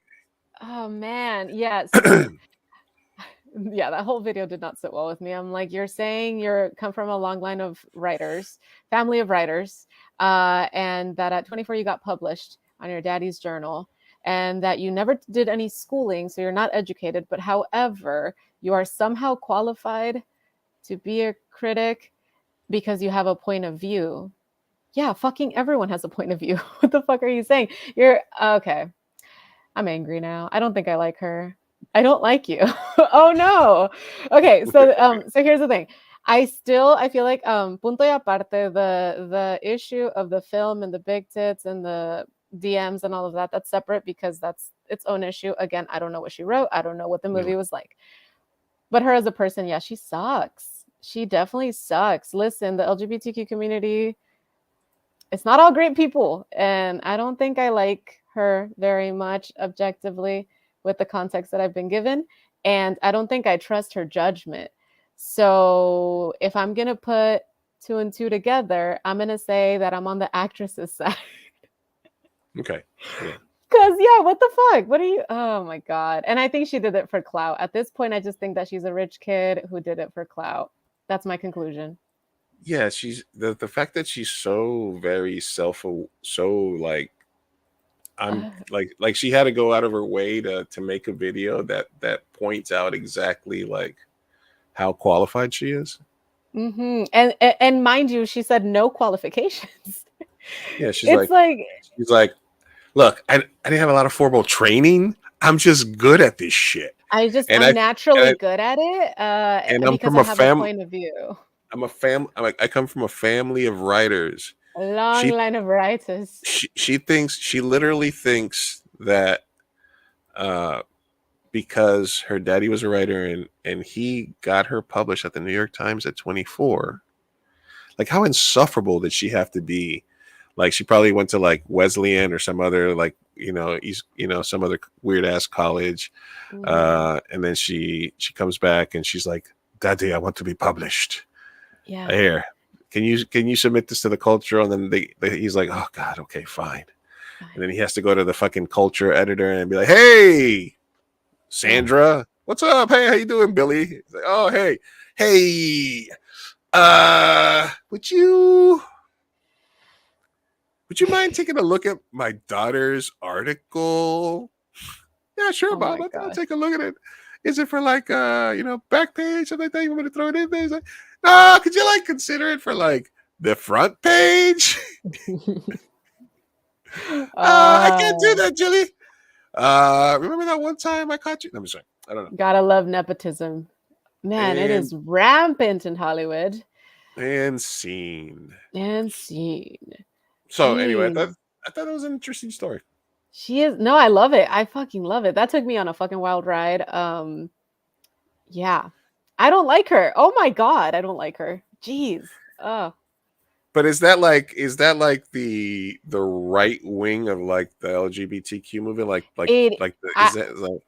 There is a subset. I would say I wouldn't say the right wing necessarily. I don't know how the way it's like voting. The black sheep. Is the black sheep the more like it's like? Yeah, I'll say the black sheep because here's the thing. It's all a response to woke culture and because a lot of the things just don't sit right with a lot of people. Whether that be pronouns or a lot of people, what I've gotten is like the complaint that they added the brown and black colors to the rainbow when they're like, oh, it's not supposed to be a political issue about race. This is meant to be about sexuality, blah, blah, blah, blah. But I do have unfortunately, a lot of friends in the LGBTQ community that are very much like TERFs and just anti-woke, I would say. And it's causing some separation. Yeah. Some drama. Yeah, no. Yeah, the and then the queen of the TERFs is your homegirl Harry Potter lighter, right? She's leading it. She's like and in an alternate world you take a look at the principles in a vacuum, which is like, oh, we're super pro woman. We're just like pro trans is pro people that identify with women. They're trying to say that, they're pro people born as women, I guess is what they're trying to say. Mm-hmm. But then biological women, those who are able to give birth, or what have you.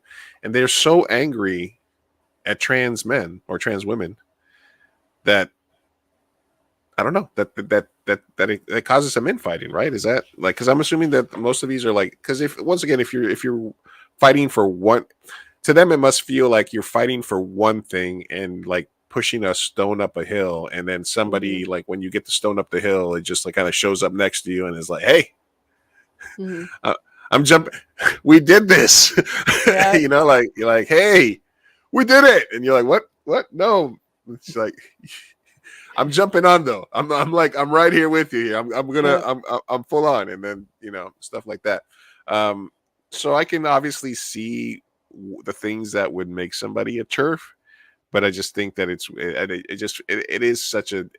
I can feel that it's like a Game of Thrones situation over there, like in the lesbian community, like why don't you just be Look, man, you don't call it. I mean, that's got to be the argument. You don't have to call yourself a man. You can just be a woman and just be a man.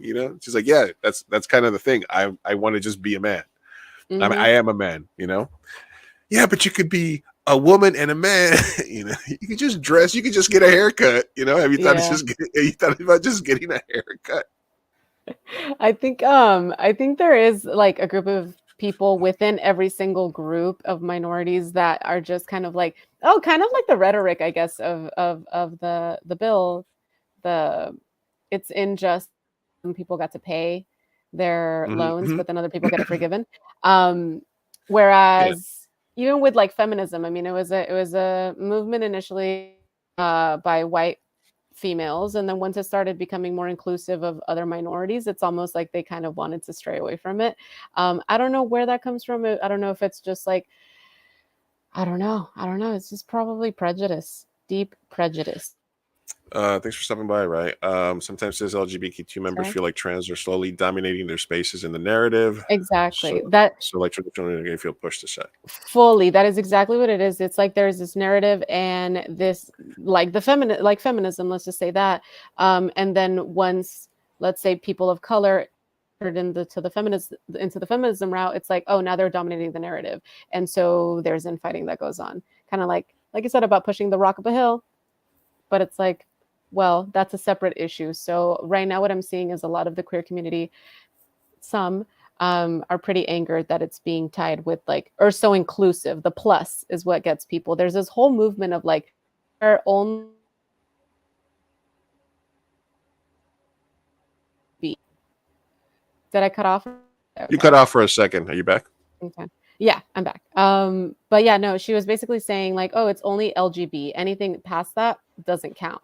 And it's because the argument was that it started off as just a community about sexuality. So anything that has to do with like gender or skin color or anything like that, intersex, whatever it may be, it's not valid. And I thought that was an interesting argument. I don't like the narrative or the non-inclusivity, but I can see how older, white, affluent gays would feel that way.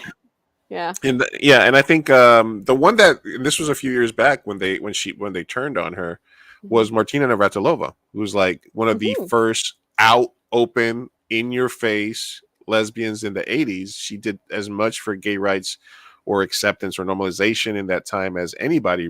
Possibly, she was fucking winning fucking Wimbledon. You know, she was one of the best tennis player in the world, and she was a straight up lesbian, like all about it. And when she was like saying, when they kind of classified her as a TERF, I was like, damn, that is weird for the entire LGBT community to sort of turn on somebody that's such an icon.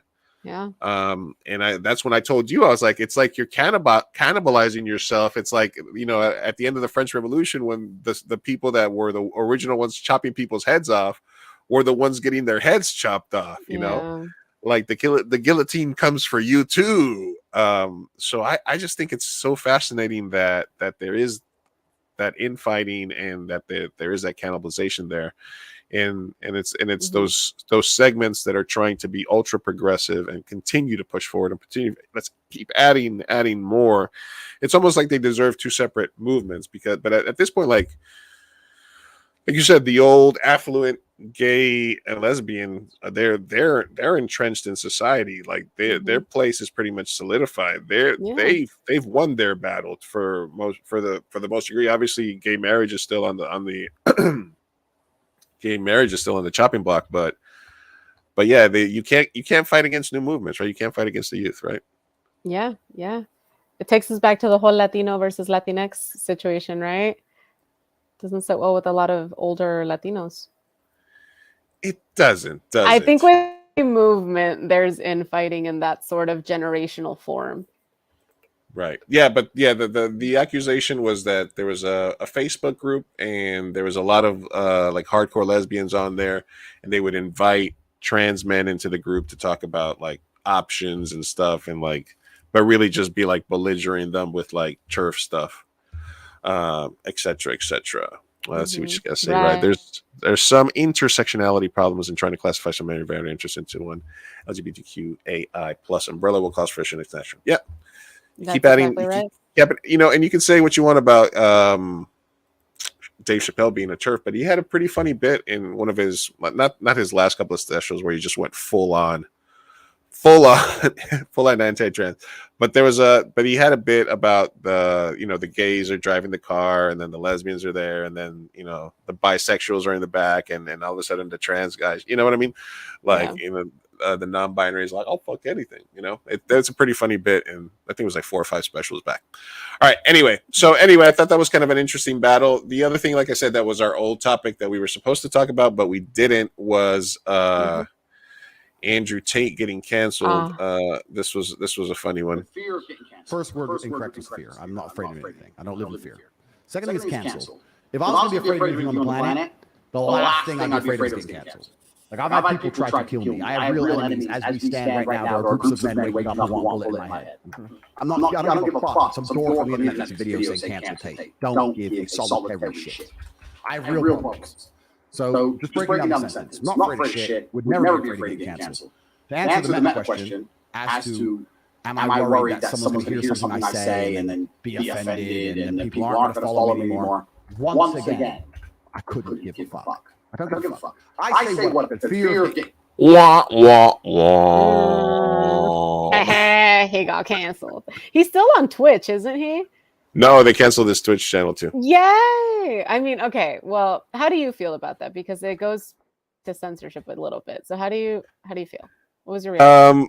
All right, Instagram and Facebook went first, and basically it was like, because people were clipping all the highlights of him saying women are property, you can beat women. I moved to Romania because it's easier to get off of rape charges there. Mm-hmm. I used to fucking mind fuck my girlfriends into becoming webcam girls. Like, there's a lot of self snitching in there, you know? And so he was basically a scumbag. So, yep. Is deplatforming everybody? I mean, like I said, we had an anonymous way. A kid took his mom's credit card and subscribed to Hustlers University at 13. He was definitely getting across, just like there's a bunch of 50, 60-year-old white guys on TikTok, there's also still a bunch of kids on there. And if they see all these clips and all these cool fucking streamers that they follow playing clips and saying, oh my God, here's my affiliate code for Andrew Tate. And they get their multi-level on, and you're like, yeah, you can be rich. All you have to do is have no feelings and fuck women and this and that and all this other stuff. Then you're obviously doing some sort of harm. You know, it's not benign. Yeah. In my opinion. Yeah. Did you see the TikToks of all the school teachers that are kind of coming out and saying how Andrew Tate directly is affecting their students? Really? Yeah. Apparently. Go ahead. Oh, I was just saying, apparently his rhetoric is coming around to a lot of little kids and affecting, like, just the way and how they're treating little girls in their classroom. It's so worrisome, in my opinion. So I think deplatforming is justified in this specific case, especially, like you said, the clips that were being thrown around were very extremist. And so there was a lot of self-snitching. And once you admit to such crimes and in such an outward manner, I mean, deplatforming is valid. Yeah. I mean, you fuck around and you find out, right? Like there's terms of service, and sometimes they're very, like I said, like I've had some issues with, like, just certain platforms that are just like, oh my God, you responded to this or you said this, and like you can't go live for 28 days. And that's just for us who's like, fucking, we're still like on the new show, we're like at 300 to 500 between total different platforms, combination of views and downloads. So it's not like we have a huge audience. So there, if it can get somebody like us, it can definitely get, somebody who for like 6 weeks was the most searched name on the internet. Who had a meteoric rise. He rose. You got too close to the sun, man. He got too close to the sun. He was just like, rocket ship, fucking. He probably like, he probably got 2 to 3 months of like hundreds of thousands of memberships. Yeah. At like $50 a pop to join a Discord. So you could join $50 a month to join a Discord with trading tips. and something that tells you should work out. Yeah. No shit, motherfucker. Getting in shape is a good idea if you want to get laid. Oh. Why? Oh my God. I'd never heard these words before. Oh, how much? Take my money. So here he is copying please. Where's that at? Where is it at? Is this it? Oh, sorry. Give me a second here. Oh, you're fine. Andrew. I think he'll be back though, unfortunately. What the fuck is that? Hello, Clarice. Hello, Clarice. That was adorably spooky. Ah. Why do you have a mask? Oh.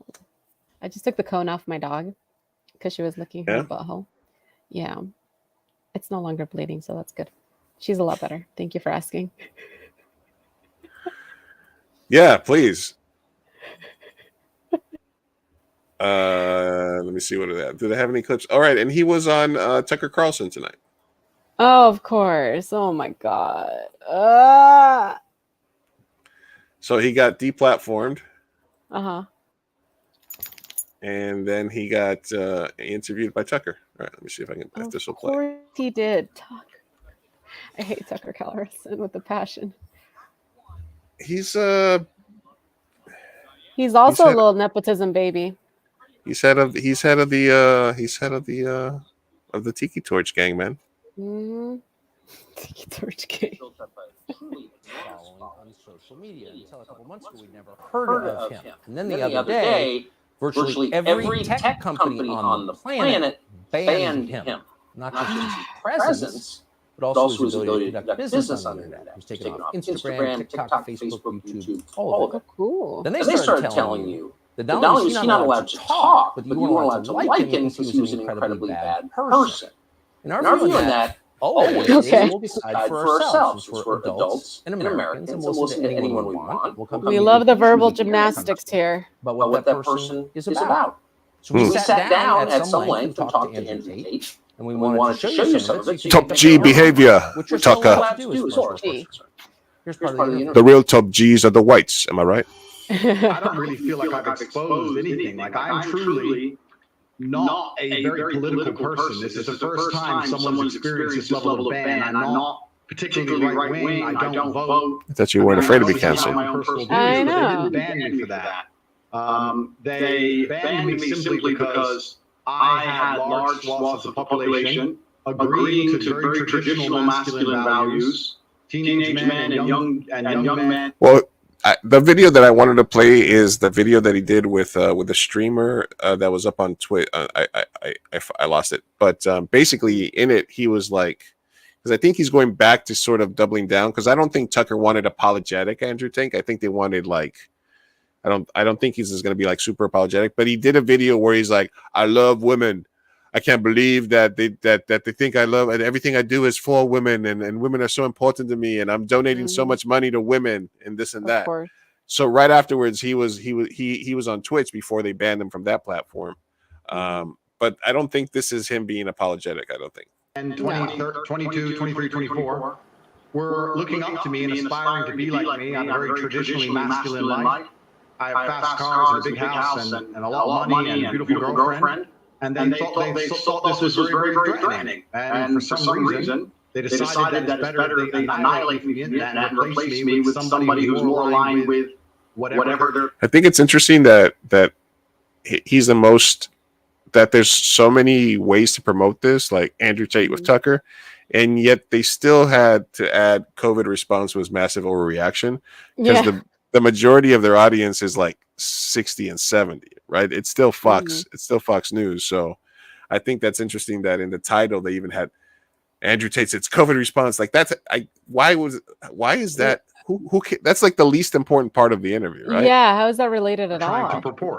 Tell us what your message is to young men. Yeah, so I think that being a man is very, very difficult. I think that men's issues are largely no lies detected.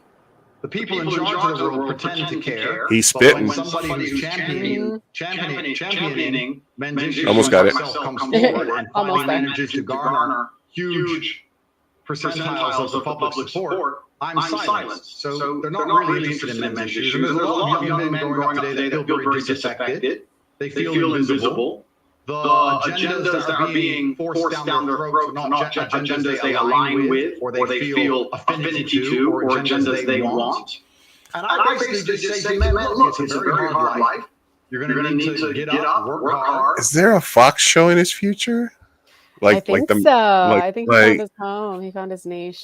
Is the way that is he gonna make the misogyny to right wing pundit? Because he's fucked on any internet platform. The only thing that's left for him is traditional media. Yeah. The only thing he's got to either do like a radio show and a podcast, or he's got to do TV. Yeah. And he's going to have to mask it a little better, because I think that the reason why he got in trouble is because it's not because of the views that he's holding. It's just the fact that the way that he talks about them, he's very outspokenly misogynistic and just vile ideas. But I feel like people in Fox News hold those same ideals. They just mask them a little better, and they say it in a more palatable way, kind of like how he's mentioning it right now. Right now he's using the men have it very hard and society looks down on them and they're not hearing their woes, which is understandable. But the problem is that like he's also omitting the fact that like, oh, they found there's this group of angry men that found their niche with the shit that I was spewing. And that's the stuff that he's not going to say. But I feel like there is a future for him in Fox News, as long as he uses more palatable rhetoric with the same ideals. Not that I want to give him any advice. Who are disloyal or dishonest, and try and build and create a reality full of high-quality people in which you can resist the programs that the Matrix tries to influence you with, and grow up truly happy. And I want everybody to have a Bugatti. I just want everyone to be happy. And happiness is a Bugatti. And choking women. And they take the bit where I say avoid women who are dishonest, and then they put it on. That's not what you said, not verbatim. And then they say I'm a misogynistic person and I'm dangerous to women and I need to be banned. The problem is that You are. young men in the world He's absolutely dangerous to women. Yes. And social media has made them invisible. If you go into an Instagram feed, you have extremely beautiful women, which is fine. They're beautiful. They're allowed to take pictures. But the only men who have followers. That goes against the whole fresh and fit thing where exactly. They're allowed to take pictures. I'm not going to call him a hoe or say that she's cheating on me because she are men with massive social status, right? Men with Ferraris and money or rappers. Bugatti. Say it. Say the line. Interesting people. If you're a normal man with a normal job, you don't really exist in the online world. It's very difficult to get followers. Nobody replies to your DMs. You don't really matter. You don't have access to the sexual marketplace. It's very difficult for you to even get any. What is the sexual marketplace? So you have to rape women or abuse them. A lot of men feel lost and lonely because of that. And I was championing to a degree their issues by saying to them, look, that is unfair perhaps, but that's the way the game works. You need to become What's he looking at? Importance. You need to become an influence. That's a horrible angle. Suffer the pain of being He doesn't even look like he's looking at him. Here is how you do it. I wasn't trying to change the rules of the game. I was just telling the men how to win because I came from nothing and I'm completely and utterly self-made. And I think the reason a lot of men are so depressed is because they feel invisible. They feel like the life is too hard. Women expect me to be strong and smart and funny and interesting with a nice apartment and a fast car and tall and well connected and funny, and it's just too much for them to handle. The social pressure on men is absolutely immense. And I was championing their issues, and at the same time, all these social media platforms pretend to care. As soon as somebody they resonate with stands up and champions their issues, they mass blanket ban me. Yeah. But do you see how he's wording it? Like, oh, this is about men's rights and pobrecitos, and I'm over here just being relatable. No, motherfucker, you were saying violent, vile shit about women, and about I don't know. If you actually took that little part there where you was saying some real stuff and he actually followed through on stuff for that, that would be a different thing. But you're right. The things he actually said, that part is 15 to 20% of his message. The other 80% is how women can't drive and blah blah blah, and she's not allowed to go on vacations with her friends. And why would I leave my car outside where I know it's going to get broken into? They have absolutely no care for the young men of the world today. They think that by banning me, I'm just going to vanish, and the young men are just going to go and start eating the gruel that they're fed on their YouTube feed. They don't want to read. They don't want to see transgender people wear makeup. They don't want to see that. They want to see. They don't want to see transgender people wear makeup. And a nice what is life that? and some fast cars and is strong and is confident. They want an action hero. Say Bugatti, motherfucker. Portions of the world still want to be. And YouTube and social media platforms obviously just don't like the idea of that. They want to get rid of me and try and replace me with something they see as far more malleable. Trying to create people. How much bigger is the screen over here in front of him that he can't just look to his right? I know. He's looking straight at the tiny screen. He's looking. How big? What is over here, Tucker? I don't know. And more easy to control. So news accounts in the United States say that the U.S. Embassy in Bucharest, Romania, was tipped off to your misdeeds and alerted the local authorities you might be committing human trafficking. Given that this is the same charge they leveled against Julian Assange or a species of it, skeptical, but I want to know the details. Were you arrested for human trafficking? What happened? Yeah, I was not arrested. So what happened is I suffered from a case of swatting. It's very popular with people who are large on the internet. Many large YouTubers have been swatted. It's where you call the police and you say somebody has a gun or there's a hostage situation and the SWAT team arrives. Somebody made a phone call to the American Embassy saying I was holding women at my house. The police arrived. And let me say this now. I say this openly to the world. I have absolute respect for the police. I would hate to live in a country where if you call the police saying women are being held against their will, that the police don't respond. That would be terrible. Of course, a premises at the time was labeled a witness. We had to go to the police station for 45 minutes to Love the police. We filled them in and we were let go. I was swatted, so I certainly made them out of my views on COVID. I don't want zero worry or interest in COVID. It was like the world was Experience of rich people under COVID. You're one of them. I guess they talked about COVID for a little while. Anyway, the point is, I guess. No, I don't really care what he thinks about COVID. Yeah, who gives a fuck? It's gonna be like rich people sad. Oh no, COVID, no good for profit. Anyway, so whiny. My gosh. So he wasn't really copying Cleese. He was trying to. I guess Tucker was just had him on for the. Maybe Tucker's having him on for the clout to try to get some of those young people. Mm-hmm. Because I mean, Fox's viewership does not skew to the Fox's viewership and the Hustlers University. So if he got canceled out of everything and he's like, "Hey, I'm going to be on Fox News tonight," maybe get some eyeballs on Fox News for some young kids. Yeah. I think that Andrew Tate, Fresh and Fit, and that shot people in that protest, Kyle Rittenhouse. I think that young men like that who can switch the rhetoric to like, oh, poor men in this country, young men, I know it's hard out there, and they just kind of like, they just victimize themselves on normal things that are awkward growing up, and then they make them find a home. They can kind of probably gain an audience. And so I think Fox News is for sure going with that crowd. Shapiro. I know if I was a PR person for the right, I would definitely be like, hey, let's monetize these fucking little boys who need a daddy. And let's fucking get them to our cult. Like it's such a this is cult shit 101. You get the dumb young people that don't have a necessarily a path in life, and you brainwash them into being in their cults. I know how this works. You get people who are down and out, broke, and just got out of jail, or young and dumb. That's what you do, and then you get them into your cult. So did you ever ride a bike? Huh? Yeah. Did your dad teach you? Did your dad ever play? You don't have a dad? Oh, come over here. I know. I'll show you the way.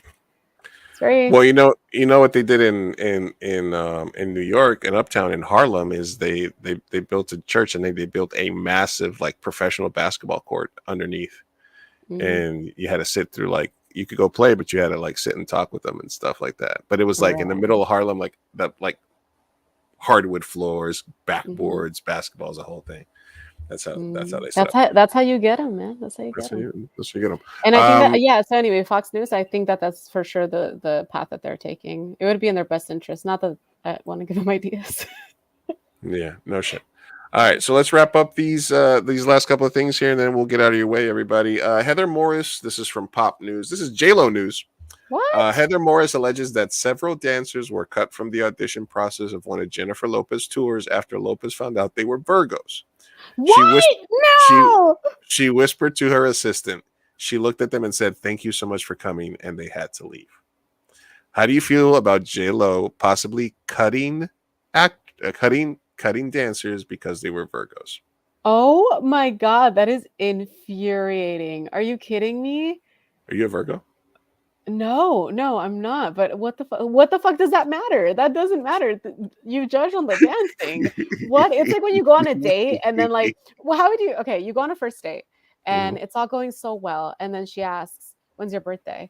And then she finds out you're a Virgo or whatever the fuck, and then she's like, "Okay, well, thank you so much, but yeah, this isn't gonna work out." How do you feel? I don't know. Maybe is there like a racism equivalent of astrological signism? Yeah, I mean, I was gonna say more so like when people don't get hired because A, B, and C. I don't know. Well, I mean, at will. Is it at will employment state? Because I don't know. The only thing I could think of is maybe like she's just had some bad Virgos in her life, or she thinks Virgos are gonna like hit on her boyfriend or something, or like she's fucking J-Lo. Like maybe she's got like a bruja or something telling her that there's a Virgo that's gonna fucking, you know what I mean? Maybe like you don't know what the thought, but I just think it feels very celebrity-ish. Yeah. Like, did you hear J-Lo doesn't let Virgos on her dance team? Yeah. Like what? That is I don't even know if it's true or not. I just think it's awesome. I think she also has like very strict like shit that she needs for her trailers whenever she's on film sets. Like she's one of the most pickiest. Everybody. Yeah. This was another interesting article that I found. There was an AI rapper. So an actual record label, Capitol Music Group, signed an artificial rapper. Love it. A computer generated artist. Now and people fucking hated it.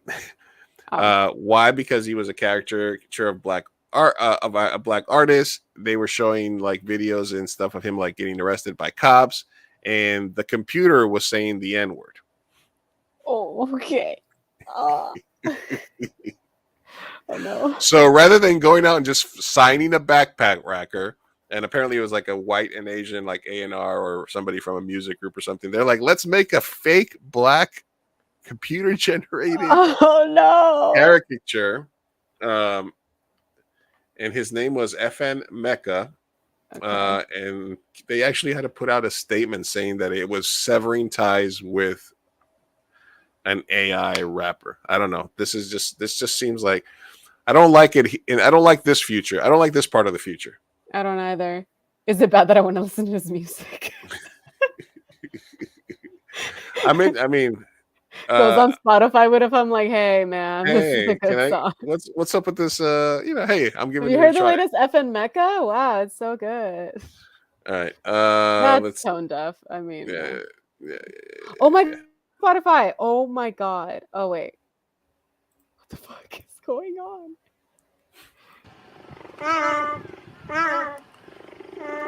Did you know that cheetahs don't roar, they purr?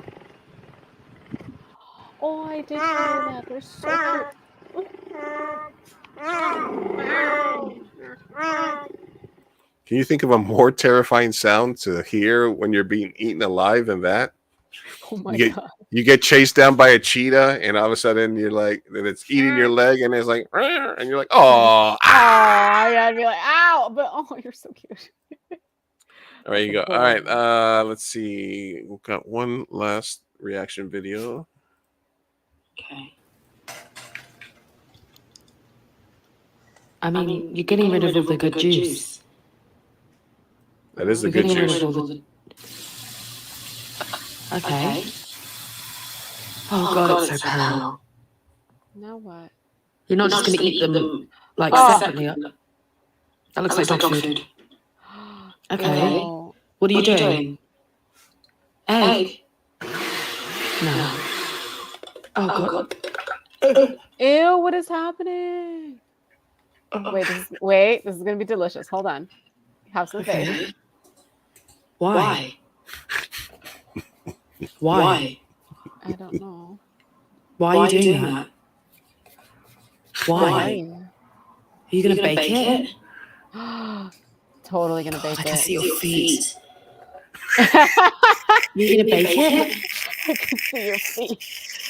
What are you doing? Jesus. What?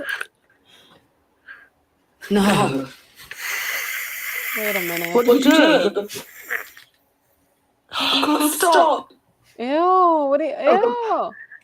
What is happening? Oh my God. Why are you doing that? Oh, he's saying this.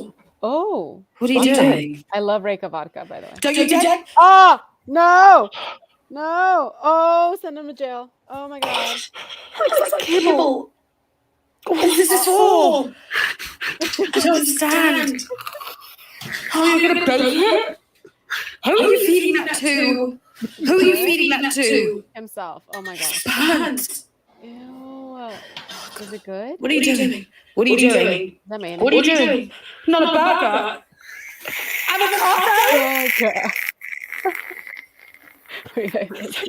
Please don't eat that. That was so much work. Okay. Do you think that's good though? How could that possibly be good? It didn't look terrible at the. I would eat it.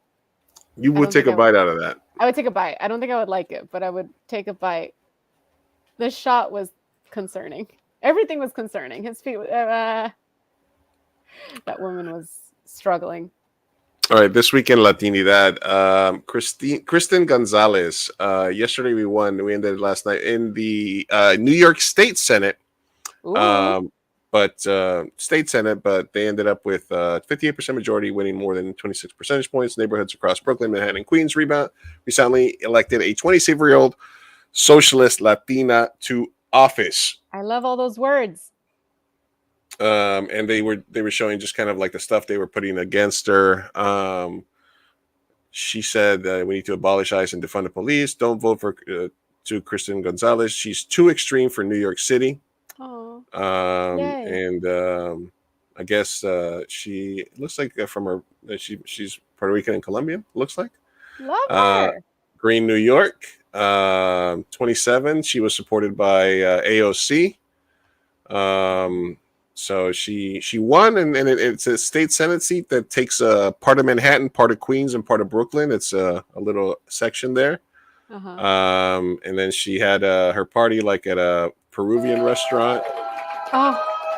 Yeah. I know our serious features for a little later, but today we really proved that socialism wins. So hey, keep keep her on your radar. Oh. Kristen Gonzalez, socialist, socialist state senator from New York City. Wow. So maybe she'll be, our presidente someday. It's like Kristen Gonzalez, FN Mecca, like wow, just so many good people at the end of the spot. Somebody good follows. Somebody good. Yeah, follows. so many good follows. Equal, right? Equal. All of them are good. Hey man, we got more socialists in government, and man, I love New York. I just followed her. That was great. Oh, that makes me so happy. She is like a little AOC.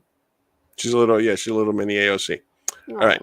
So before we get out of here, and because we have the intro music, a little bit of.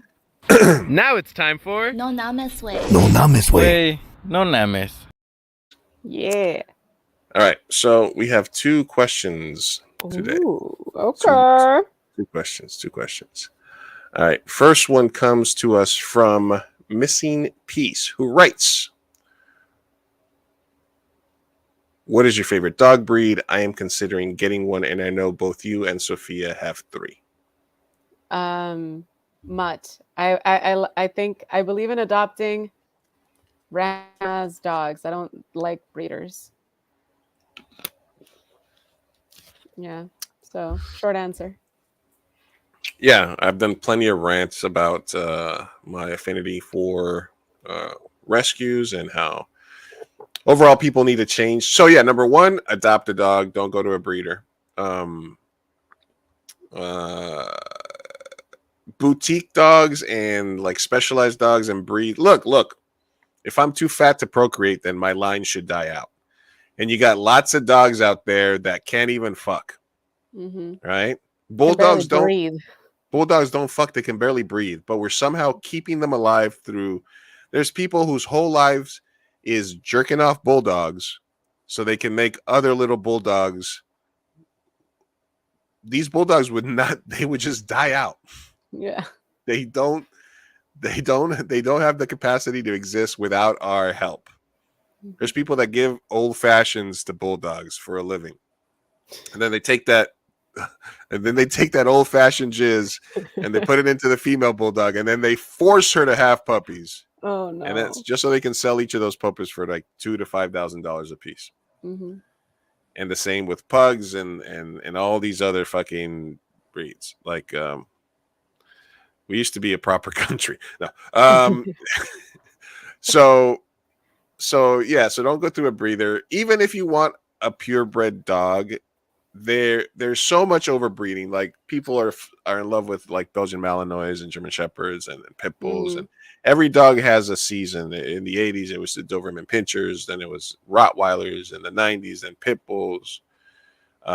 Belgians are super hot like that, which means there's a shitload of people breeding them, which means there's a lot of extra dogs because breeders, breeders will get rid of, they'll always have 1 or 2 extra dogs per litter that just sort of hang around that nobody wants. And a lot of these dogs go to people that don't know how to manage them because they're too energetic. And so even if you want a specialized breed of dog, even if you're like, I've always wanted a German Shepherd, I've always wanted a Belgian, a pit bull, a bulldog, you can find organizations that are specifically geared towards those kinds of rescues. It'll cost you a little bit more, but you'll be getting a dog that's been rescued. Or just check in Pet Harbor. There's a bunch of websites where you can just literally look all around that you can click on and just see all the shelters around you, and you can search for puppies, big dogs, older dogs. If you don't have kids and you're a single person, I suggest getting an older dog, probably something that's like 4 or 5 years old. Yeah. Because they still have a lot of puppyish left, but they're not going to like ruin your house, and they just want to kind of hang out. If you got kids or any other animals, there's unfortunately still a bunch of puppies and younger dogs that are up for adoption. So whatever it is, just look for your local shelters.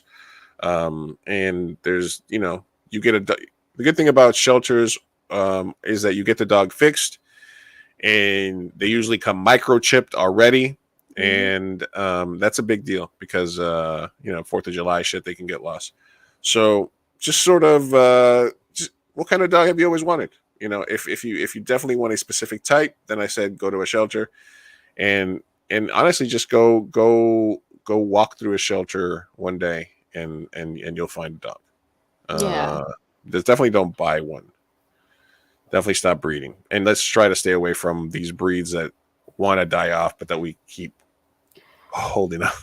I learned something new. I had no idea people jerked off certain breeds.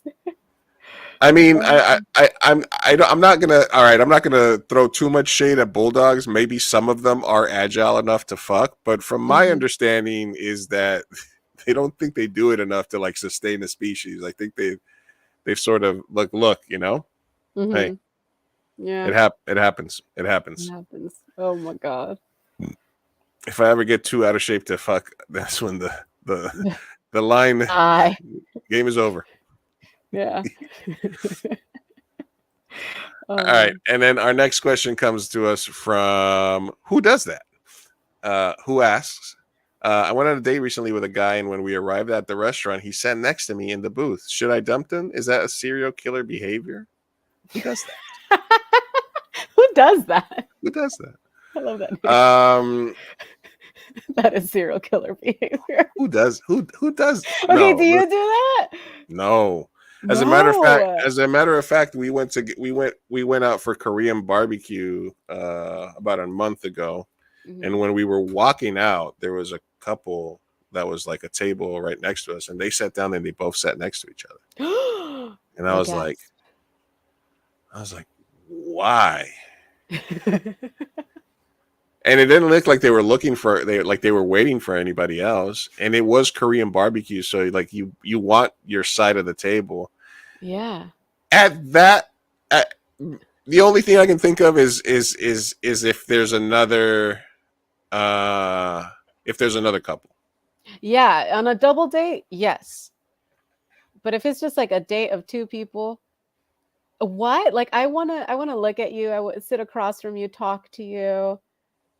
Also, it's inconvenient for the wait staff. Like now they have to serve on one side, and then you got to do the stretching over when you could have just what? That is serial killer behavior. I don't like that. It's either serial killer or clingy. Yeah. The only look, and my only requirement is that if it's a booth that it's a booth that I can get into. You know, sometimes the belly causes a situation, so right. Okay. I prefer a regular ass table to booths because booths could be like it could go either way, and I'd rather not take the chance to show up at the table and be like, yeah, can we sit somewhere else because I don't, you know. And maybe like my preference is because you know the chances of an assassin coming for you is never zero, is to always sit facing the outside. I like that old gangster move to face looking out. Yeah. So maybe if we were both super paranoid that somebody was coming for us, then I'd be like, oh, I want to sit with my back. She's like, no, motherfucker, I want to sit with my back there. And then that might be a reason that we both sat that way. If we were both on the run, that would be, I think, the only acceptable. And then we might both be serial killers on the run. So yeah, that is kind of serial killer behavior. That is weird. Yeah, dump them. Why not? Those people can't procreate. Same booth? What? Or same side? Yeah, no, that's unacceptable. Yeah. Yeah. Like why? I would, if somebody did that to me, I'd be like, or what's wrong with you? Yeah, No, yeah. yeah. Like I said, the only, and even I guess on a date, it's like, yeah, double date, you both sit on one side waiting for the other couple. I guess that makes sense. And then they make the decision of who they want to sit in front of. Mm-hmm. Although, I don't know. I guess, yeah, because then then there's always the dynamic of the wife or the husband give you the nudge or something. You know, you kind of want to be, because you're in a team sport at that point. Yeah, it's a team date. You know what I mean? So yeah. So you know you're gonna be talking to the husband. She's gonna be talking to the other wife. You guys are gonna be blah blah blah, talking about shopping or whatever ladies talk about. Yeah, there you go. All we talk about, ladies. I always wait till the end to be misogynistic. That way, if somebody really wants to get me, they have to wait till they have to watch a whole bunch of show. Yeah, exactly. You want to cancel me? You have to sit there 2 hours and 16 minutes. You better watch them shows backwards. Yeah. Shopping or coupons or whatever you ladies talk about when you're at dinner. Yeah. Who does that? Who does? Maybe we should. Are you saying we should rename the segment? Who does that? Who does that? Yeah, that's a good one. Who does that? Yeah, now it's time for. Oh yeah. Who does that? Now it's time for who does that. Yeah, that could be a type of question. Anyway, so Dark Brandon strikes again. Andrew Tate got canceled. TikTok is full of crazy white people, and we solved some questions. So not bad. And we only went 17 minutes over our 2 hour. It's a short one today, baby. It's a short one. You know, hey, sometimes you get a long one, sometimes you get a short one. That's how life goes. Ladies know what I'm talking about. I know what they're saying, right, ladies? Hey, it's always a gamble. Once you once you see what's under you don't know what you're gonna get. Sometimes it's a long one, sometimes it's a short one. That's how me Gente show goes. Anyway, all right. Peace out, everybody. Hasta luego.